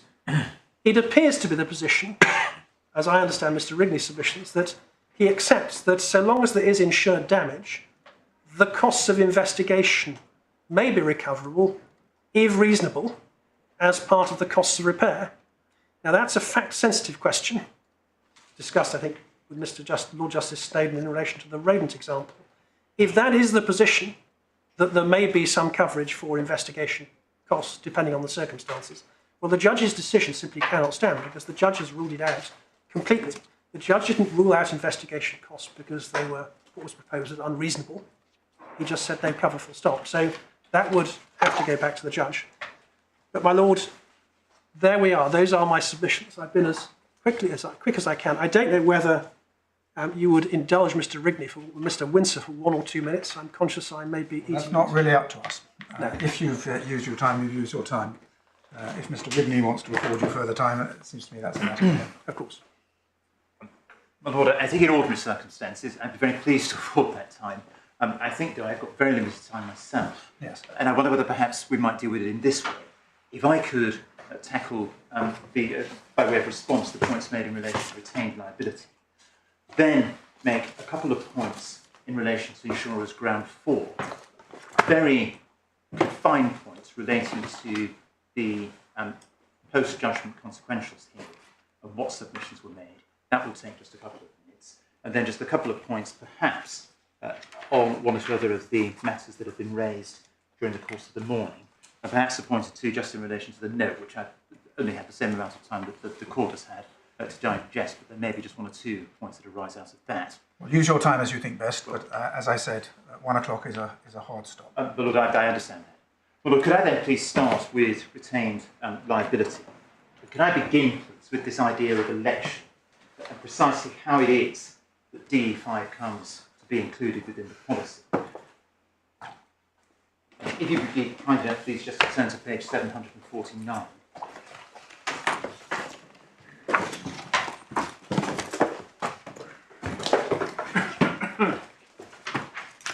What I think we were taken to halfway down, under GP 10,000 each and every loss, are the words, however, in respect of defective design, materials or workmanship, the following will apply where option is selected by the principal. Now, I think it was suggested that somehow this is some post-policy election. Although I think if you turn, please, to page 750, you can see that that selection is actually set out. And what's provided for in the first exclusion halfway down the page is DE5. So the construction, I think, for which was, or at least the interpretation of that which was suggested in my submission is wrong. This isn't something that is done in the future and that somehow Sky, on the interpretation put forward on behalf of Sky, said, oh, well, we would like a retained liability which is going to be to our detriment. Rather, the selection, the verb select in this context refers to the selection of the clause, DE5, not to the figure of £150,000, fairly clearly in my submission. So And the same, that point falls away. I mean, the option doesn't just apply to DE5, but to the other parts that follow below it, doesn't it? Yeah, precisely. And you say the same? Yeah. That selection of the additional cost of construction clause. Yes. The additional cost of reconstruction Precisely. clause. Those are all things that you can select. And whether or not you have selected them is set out on the following page, page 750. But in my submission, but then the suggestion that somehow our construction leads to absurdity just falls away. It's just simply a misunderstanding of how the policy works. So well, that's the first point. Secondly, in his submissions, Mr. Edwards, I think, accepted the word loss, page 749, £10,000 each and every loss can be equated with damage. Now, my Lord, if that's right, then that, on the face of it, supports our submission made yesterday, that event, occurrence and loss all are concerned broadly with damage. I mean, that's your case. That here loss equals damage. Yes, but Mr. Edwards, in his submissions to you a moment ago, said, I think he refers to Mr. Justice Moore-Bick, and the ordinary understanding in policies such as this, a reference to a loss is a reference to damage. Yeah. My Lord, I rely upon that for a later stage of the argument. My Lord, can we then please turn to the 72 hours clause?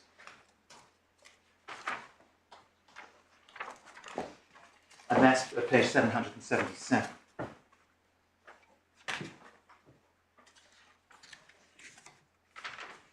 My Lord, so far as the grammar or the syntax of this clause is concerned, it is quite important to look at how it works. And it's also important to look at it in the context of a policy that is principally concerned with property damage. So, my Lord, the wording is this: for the purpose of the application of the insurer's retained liability, it is agreed that any damage to the property or liability for damage arising during any one period of 72 hours and caused by storm, tempest, flood, water damage, subsidence, collapse or earthquake shall be deemed to be a single event and therefore to constitute one occurrence.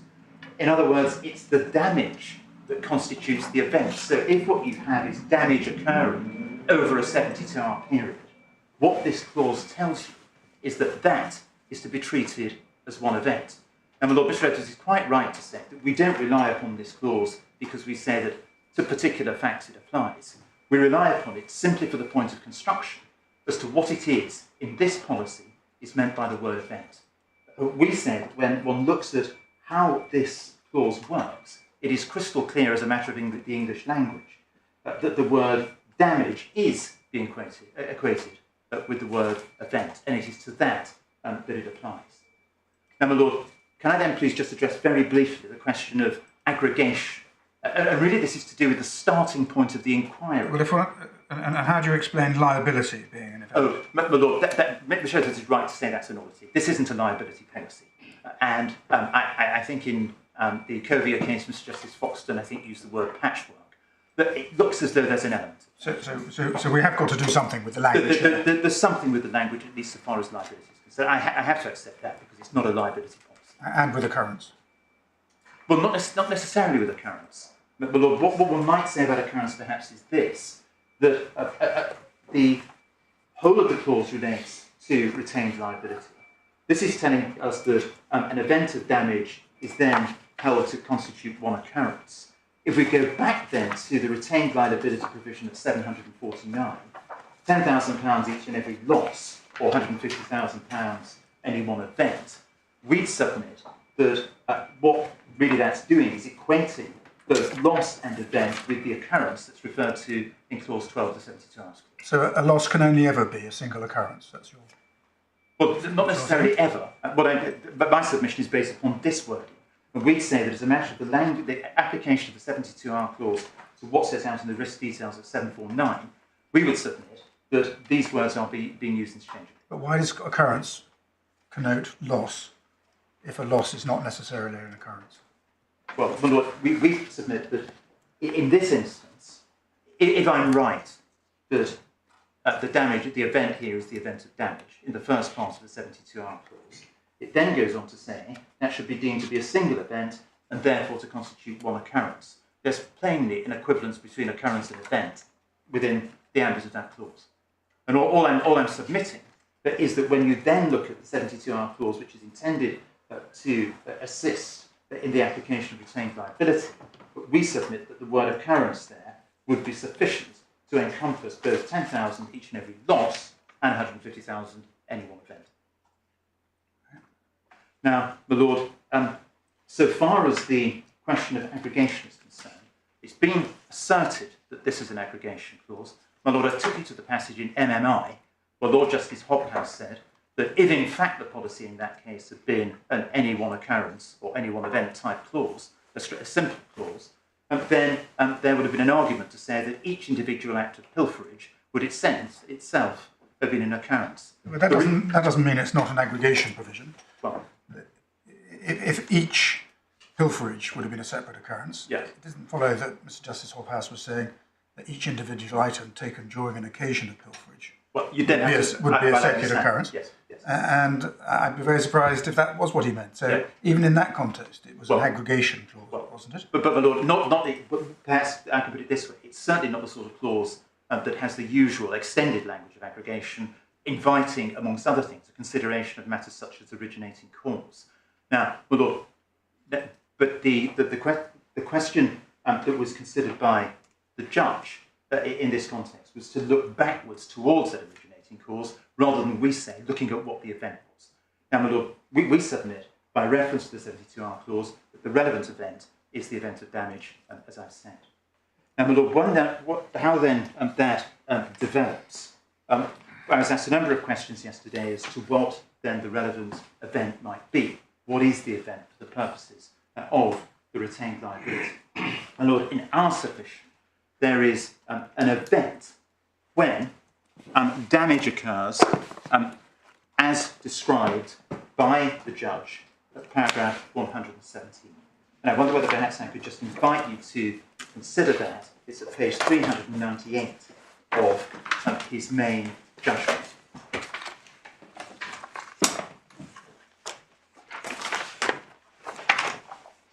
Now, my Lord, I make this clear that this is without prejudice to our case in relation to grounds 1 and 2.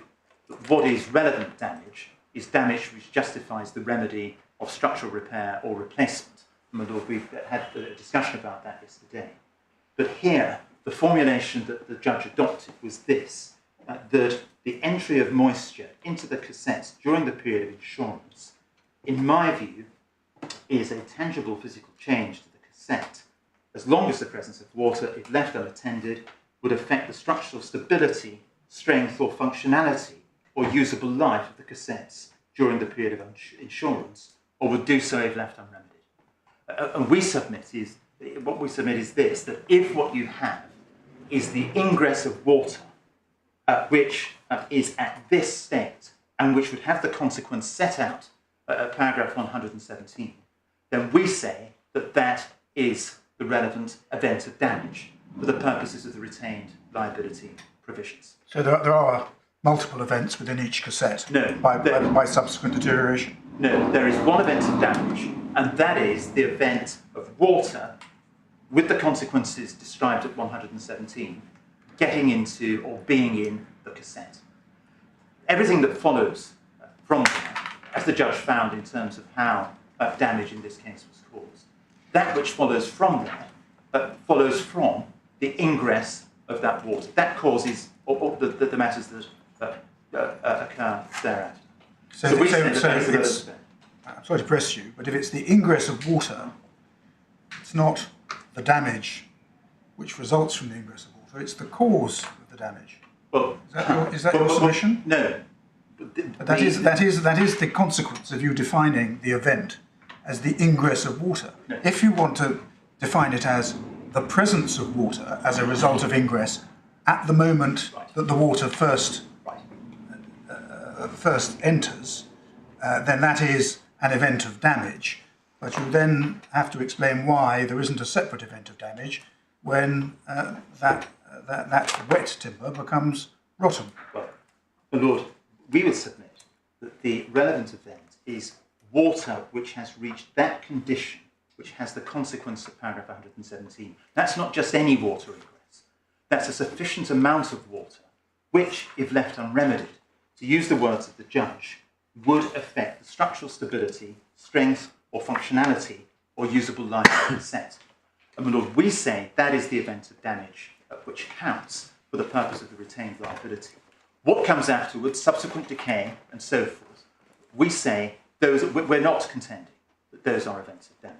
One can see how an argument might go that those were events of damage, but that would be a pretty uncommercial approach. It would lead to a very large number of events of damage, and I know that's what my Lord Justice Popplewell was getting at yesterday. And my Lord, that's not our submission. We say that the event of damage is once you've got water, as per the definition of the judge, and without prejudice to our position on grounds 1 and 2, but as per the definition of the judge, that is an event of damage. And everything else that follows from that is a consequence of it. And Lord, we say that... It's a bit curious, isn't it? Because, water doesn't just go in one hit in this scenario. It goes in over a period. Of course. Number of rainstorms. Yes. You say it's the reaching of a certain level of moisture. Consistent with the judge's definition, because that is what he's found.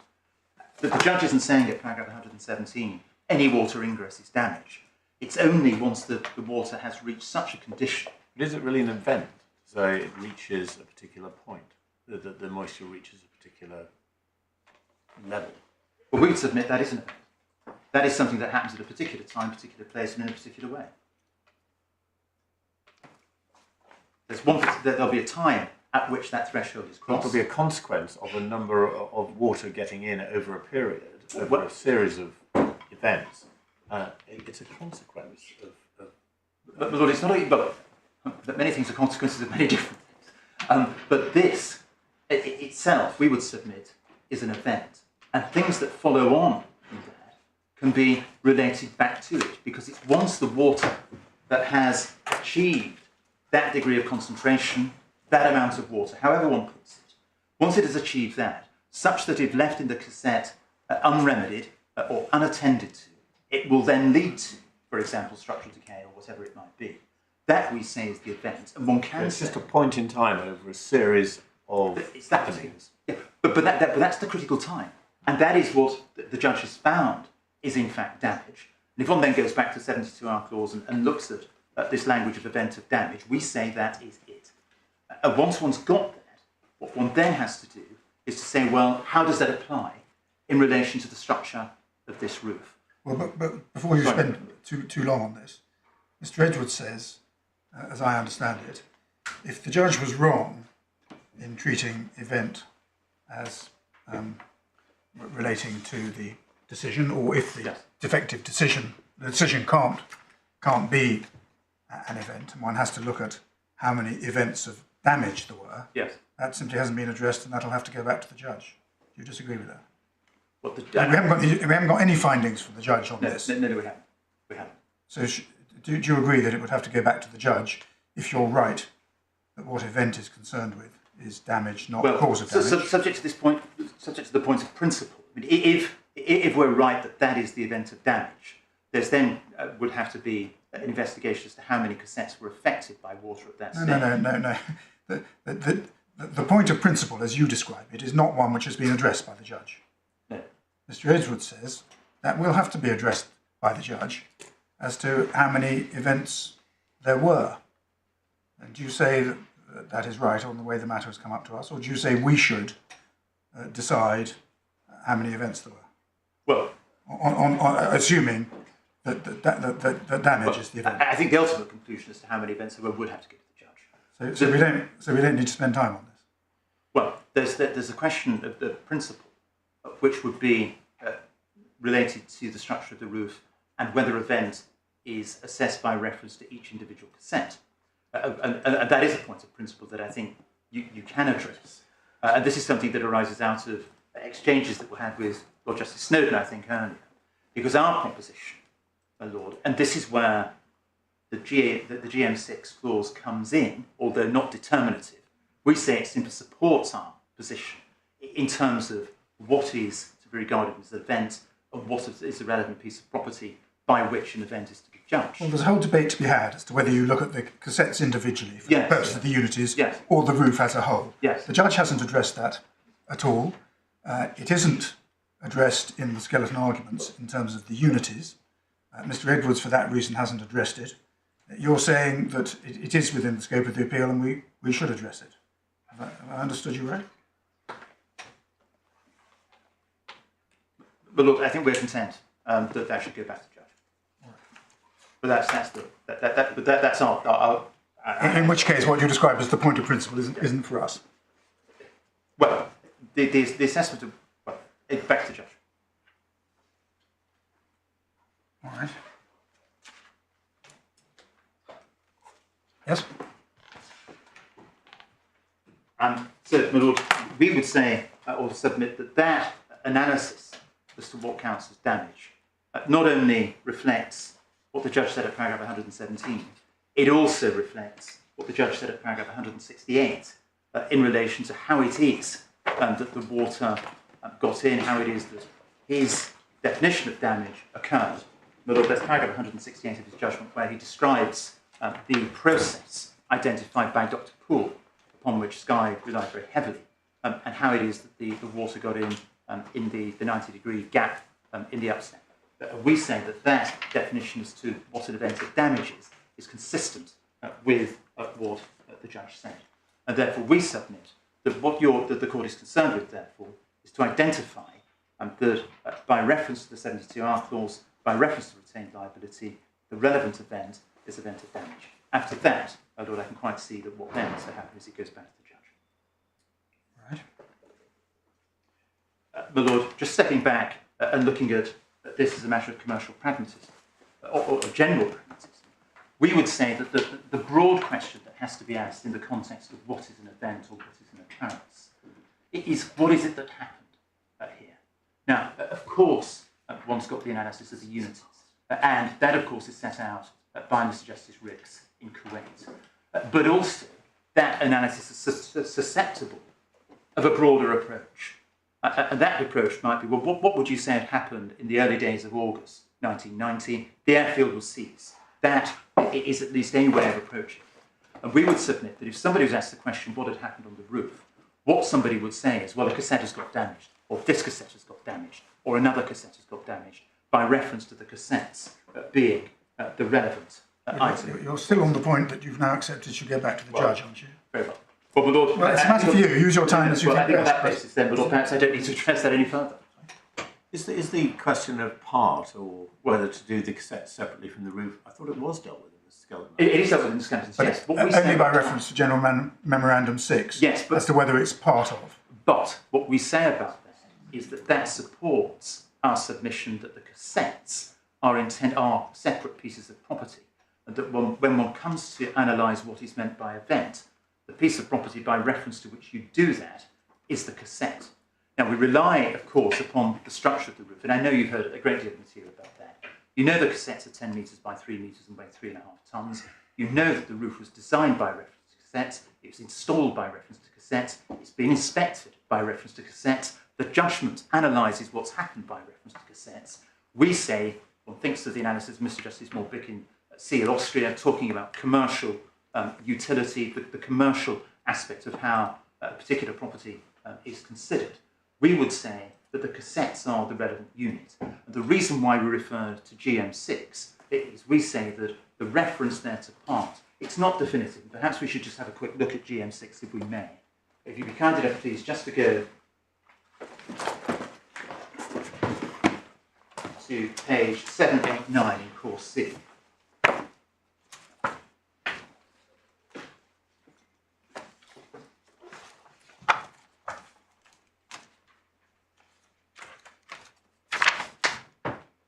Now, that begins by saying, in the event of damage or liability occurring where more than one insured's retained liability applies, the total amount deducted under Section 1 shall not exceed in all the highest applicable insured's retained liability. And then, however. Now, Mr. Edwards is right, and I think I said earlier in my submissions, it's common ground that it's DE5 that applies. What we get from this is not so much one has to apply this provision, but rather a clue as to how this policy treats property. Sorry, can I just be clear? You accept he's right that this doesn't apply because it isn't within the opening line and a half. He's right about that. Yeah. But nevertheless, what we say is that what this does invite is an analytical approach to property by reference to the use of the expression damaged part. We submit, and it's only an indicator. I can't put it any higher than that. But nevertheless, the fact that distinctions are being made as to particular pieces of property, particular items of property, we submit that that supports the proposition that when you come to look at what constitutes an event of damage, that should be assessed by reference to each cassette. Now, the Lord... Sorry. No, you go.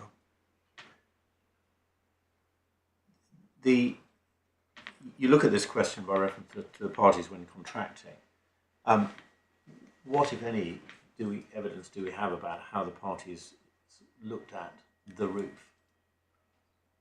Well, I think the point's made against you that the separation into cassettes is simply in order to enable fabrication and installation. But the thing only takes the form of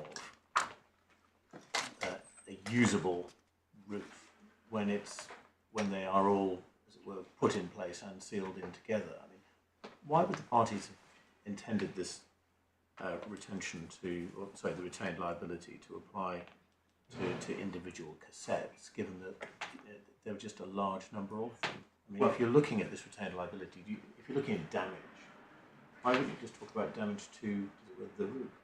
Well, my Lord, as a matter of practical approach, and indeed what happened, throughout the relationship, as far as one can tell, the parties have looked at questions such as damage by reference to the cassettes. What, after the event or before the event? Well, I'm not in a position to tell you what the parties... I understand that after the problem has arisen, everybody's focused on acting parties and their understanding as to how you would apply a retained liability. It does seem a little odd that the level of the retained liability would, at the point of contract, depended upon the fact that the roof would be assembled using a series of cassettes for the simple point, but because that's how you have to construct it. It can't just be put in place on the ground and lifted up on the map. Yes. Yeah. Is the focus on cassettes after the event a red herring in terms of interpretation of the retained liability? Well, Lord, we say that's the way in which the roof is structured. As a matter of fact, that's how the cassettes. Well, that's the factual context of this case. Right, this was a design and build contract. Yes. And if we weren't talking about the roof, we might be talking about a defective design which operated in each individual room in the building. Or we might be talking about a defective design which caused damage in separated parts of the building. And the argument must apply to all of them. I think my Lord's point is really going to that. We can't decide what this means looking only at cassettes on the roof in a design and build contract where it might not even have been designed at that stage in that way. Well, my Lord, there are a couple of other they're factual points. They're not what the parties have in mind. We've not got any specific evidence of that, other than what one can glean from what the structure of the roof was. But my Lord, the point that we rely on, amongst others, is that of course the cassettes are hermetically sealed. They are treated as separate items.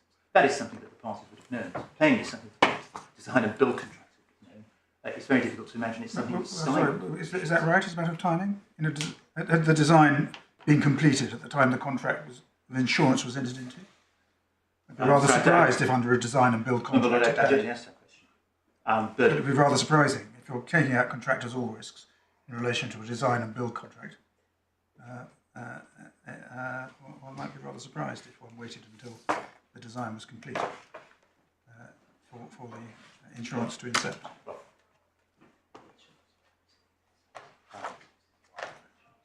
Well, as I say, as a matter of fact, I don't know the position is. But looking at the matter, at least now, then we would rely upon the hermetically sealed cassettes, the fact that before they were installed, they were various sort of aspects of insulation placed upon them as well. But my Lord, other than that, then I'm not sure I can go any further than simply draw attention to that aspect of the roof. We submit that they're the appropriate piece of property by reference to which to judge whether or not a event has taken place. My Lord, that then really is the position of insurers in relation to what should be construed as an event. We say it shouldn't be a deduction, which was issued many years before. We submit that that is going too far back, and we also submit that it's an inquiry as to causation, which is not invited by the language of event or occurrence. The focus of that language is on the here and now, as opposed to the focus being on something which occurred years before. The question is what has happened, and what has happened is an event of damage. It is the damage that has happened. It doesn't prompt an inquiry further back to the issuing of the instruction, upon which, as we understand it,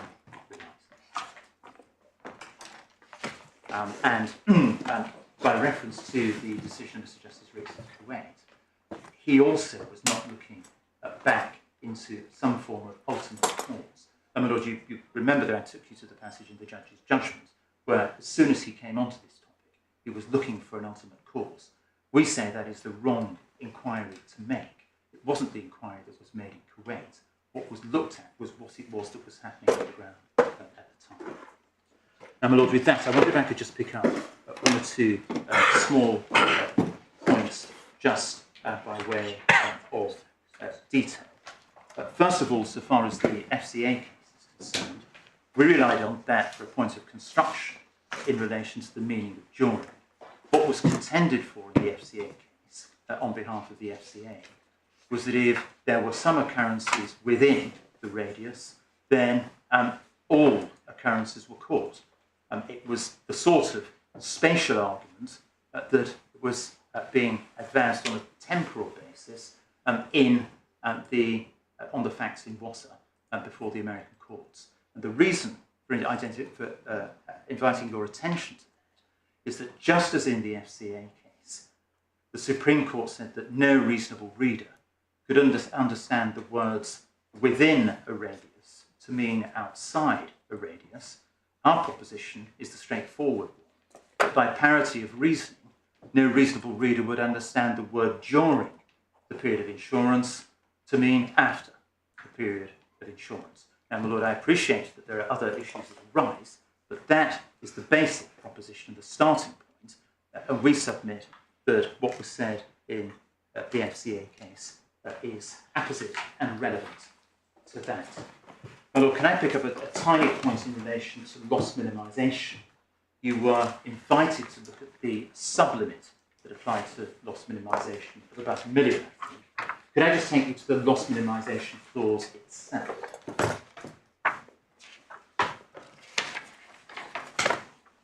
And you'll find that at page 790 of clause C.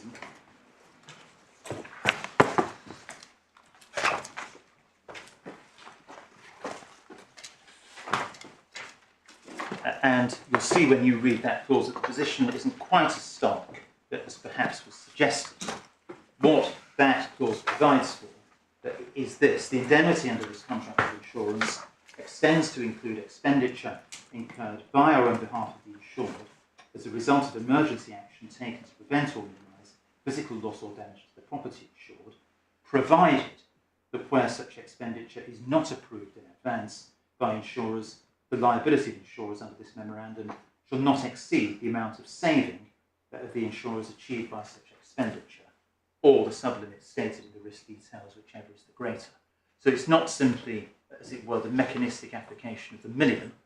There are various qualifications to that are set out in this clause, and so it's not obvious that what was said to be the necessarily surprising commercial result would flow. It would depend on what the position was. So the clause is rather more qualified or hedged than perhaps might have been presented earlier.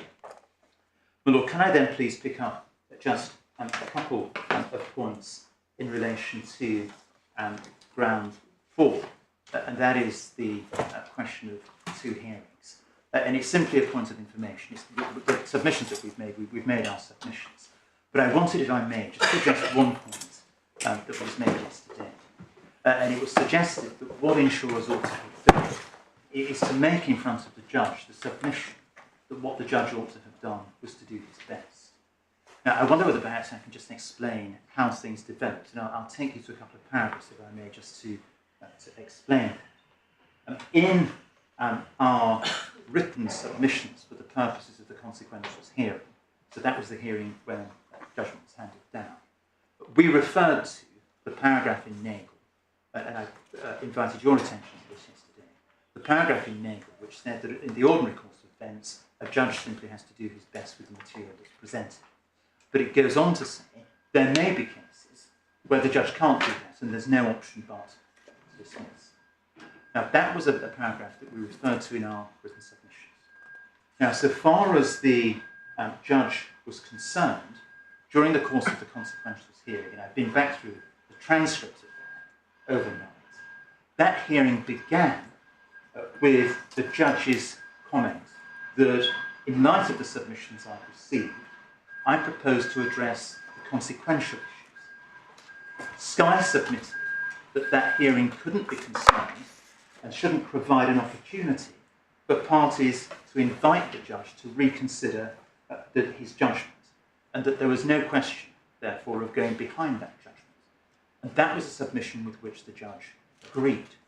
So, my Lord, I don't think it's quite right to work on the basis that it was open to the parties to say you shouldn't have found X or you shouldn't have decided to approach this on the basis of the hybrid scheme, save for the fact that he specifically left open a point that we'd raised in our oral and written closing at the trial, that if the claimants hadn't proved their case on the basis of their schemes, then we would make submission that the claims ought to be dismissed.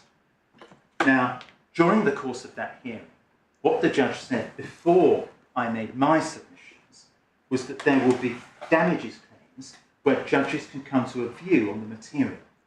But in a claim like this, a case like this, which strikes me as very expert and intense, the court simply can't do it. Now, Lord, it's against that background. Can I just invite your attention, please, to Supplemental Bundle E, could we go please to page 1152A? It's a tab 83B, little Roman 1.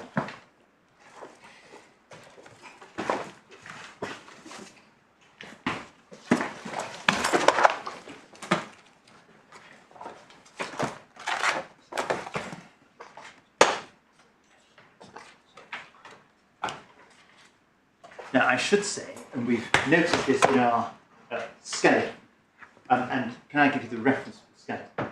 It's 4A, tab 11, page 284, paragraph 15. I need to simply qualify the statement. The judge said that he couldn't do it. There was a later exchange between the judge and me where I pointed that out, and he said, well, if I did say that, then I didn't mean it. But that's what he said on the transcript. And we've given you the references in our skeleton at paragraph 15, and then there's a footnote that draws attention to the later observation of the judge. But my lord, page 1152A, you'll see that what was submitted was this at the bottom right hand corner. My lord, insurance submission is that there's a fundamental distinction between a court saying it can do its best on a Chaplin and Hicks basis and arriving at quantification and the predicament in which you found yourself. And I will come to why you found yourself in that predicament in a moment. But the predicament you had was being unable to do that, and what is now required to enable you to do it is not simply a question of the quantum experts coming up with some more numbers or adjusting their spreadsheets. Very broadly, we've raised the point, I hope fairly, and I hope squarely, that in the ordinary circumstance, what a judge should do is to do his best. But what the judge had said in the judgment was that he couldn't do that.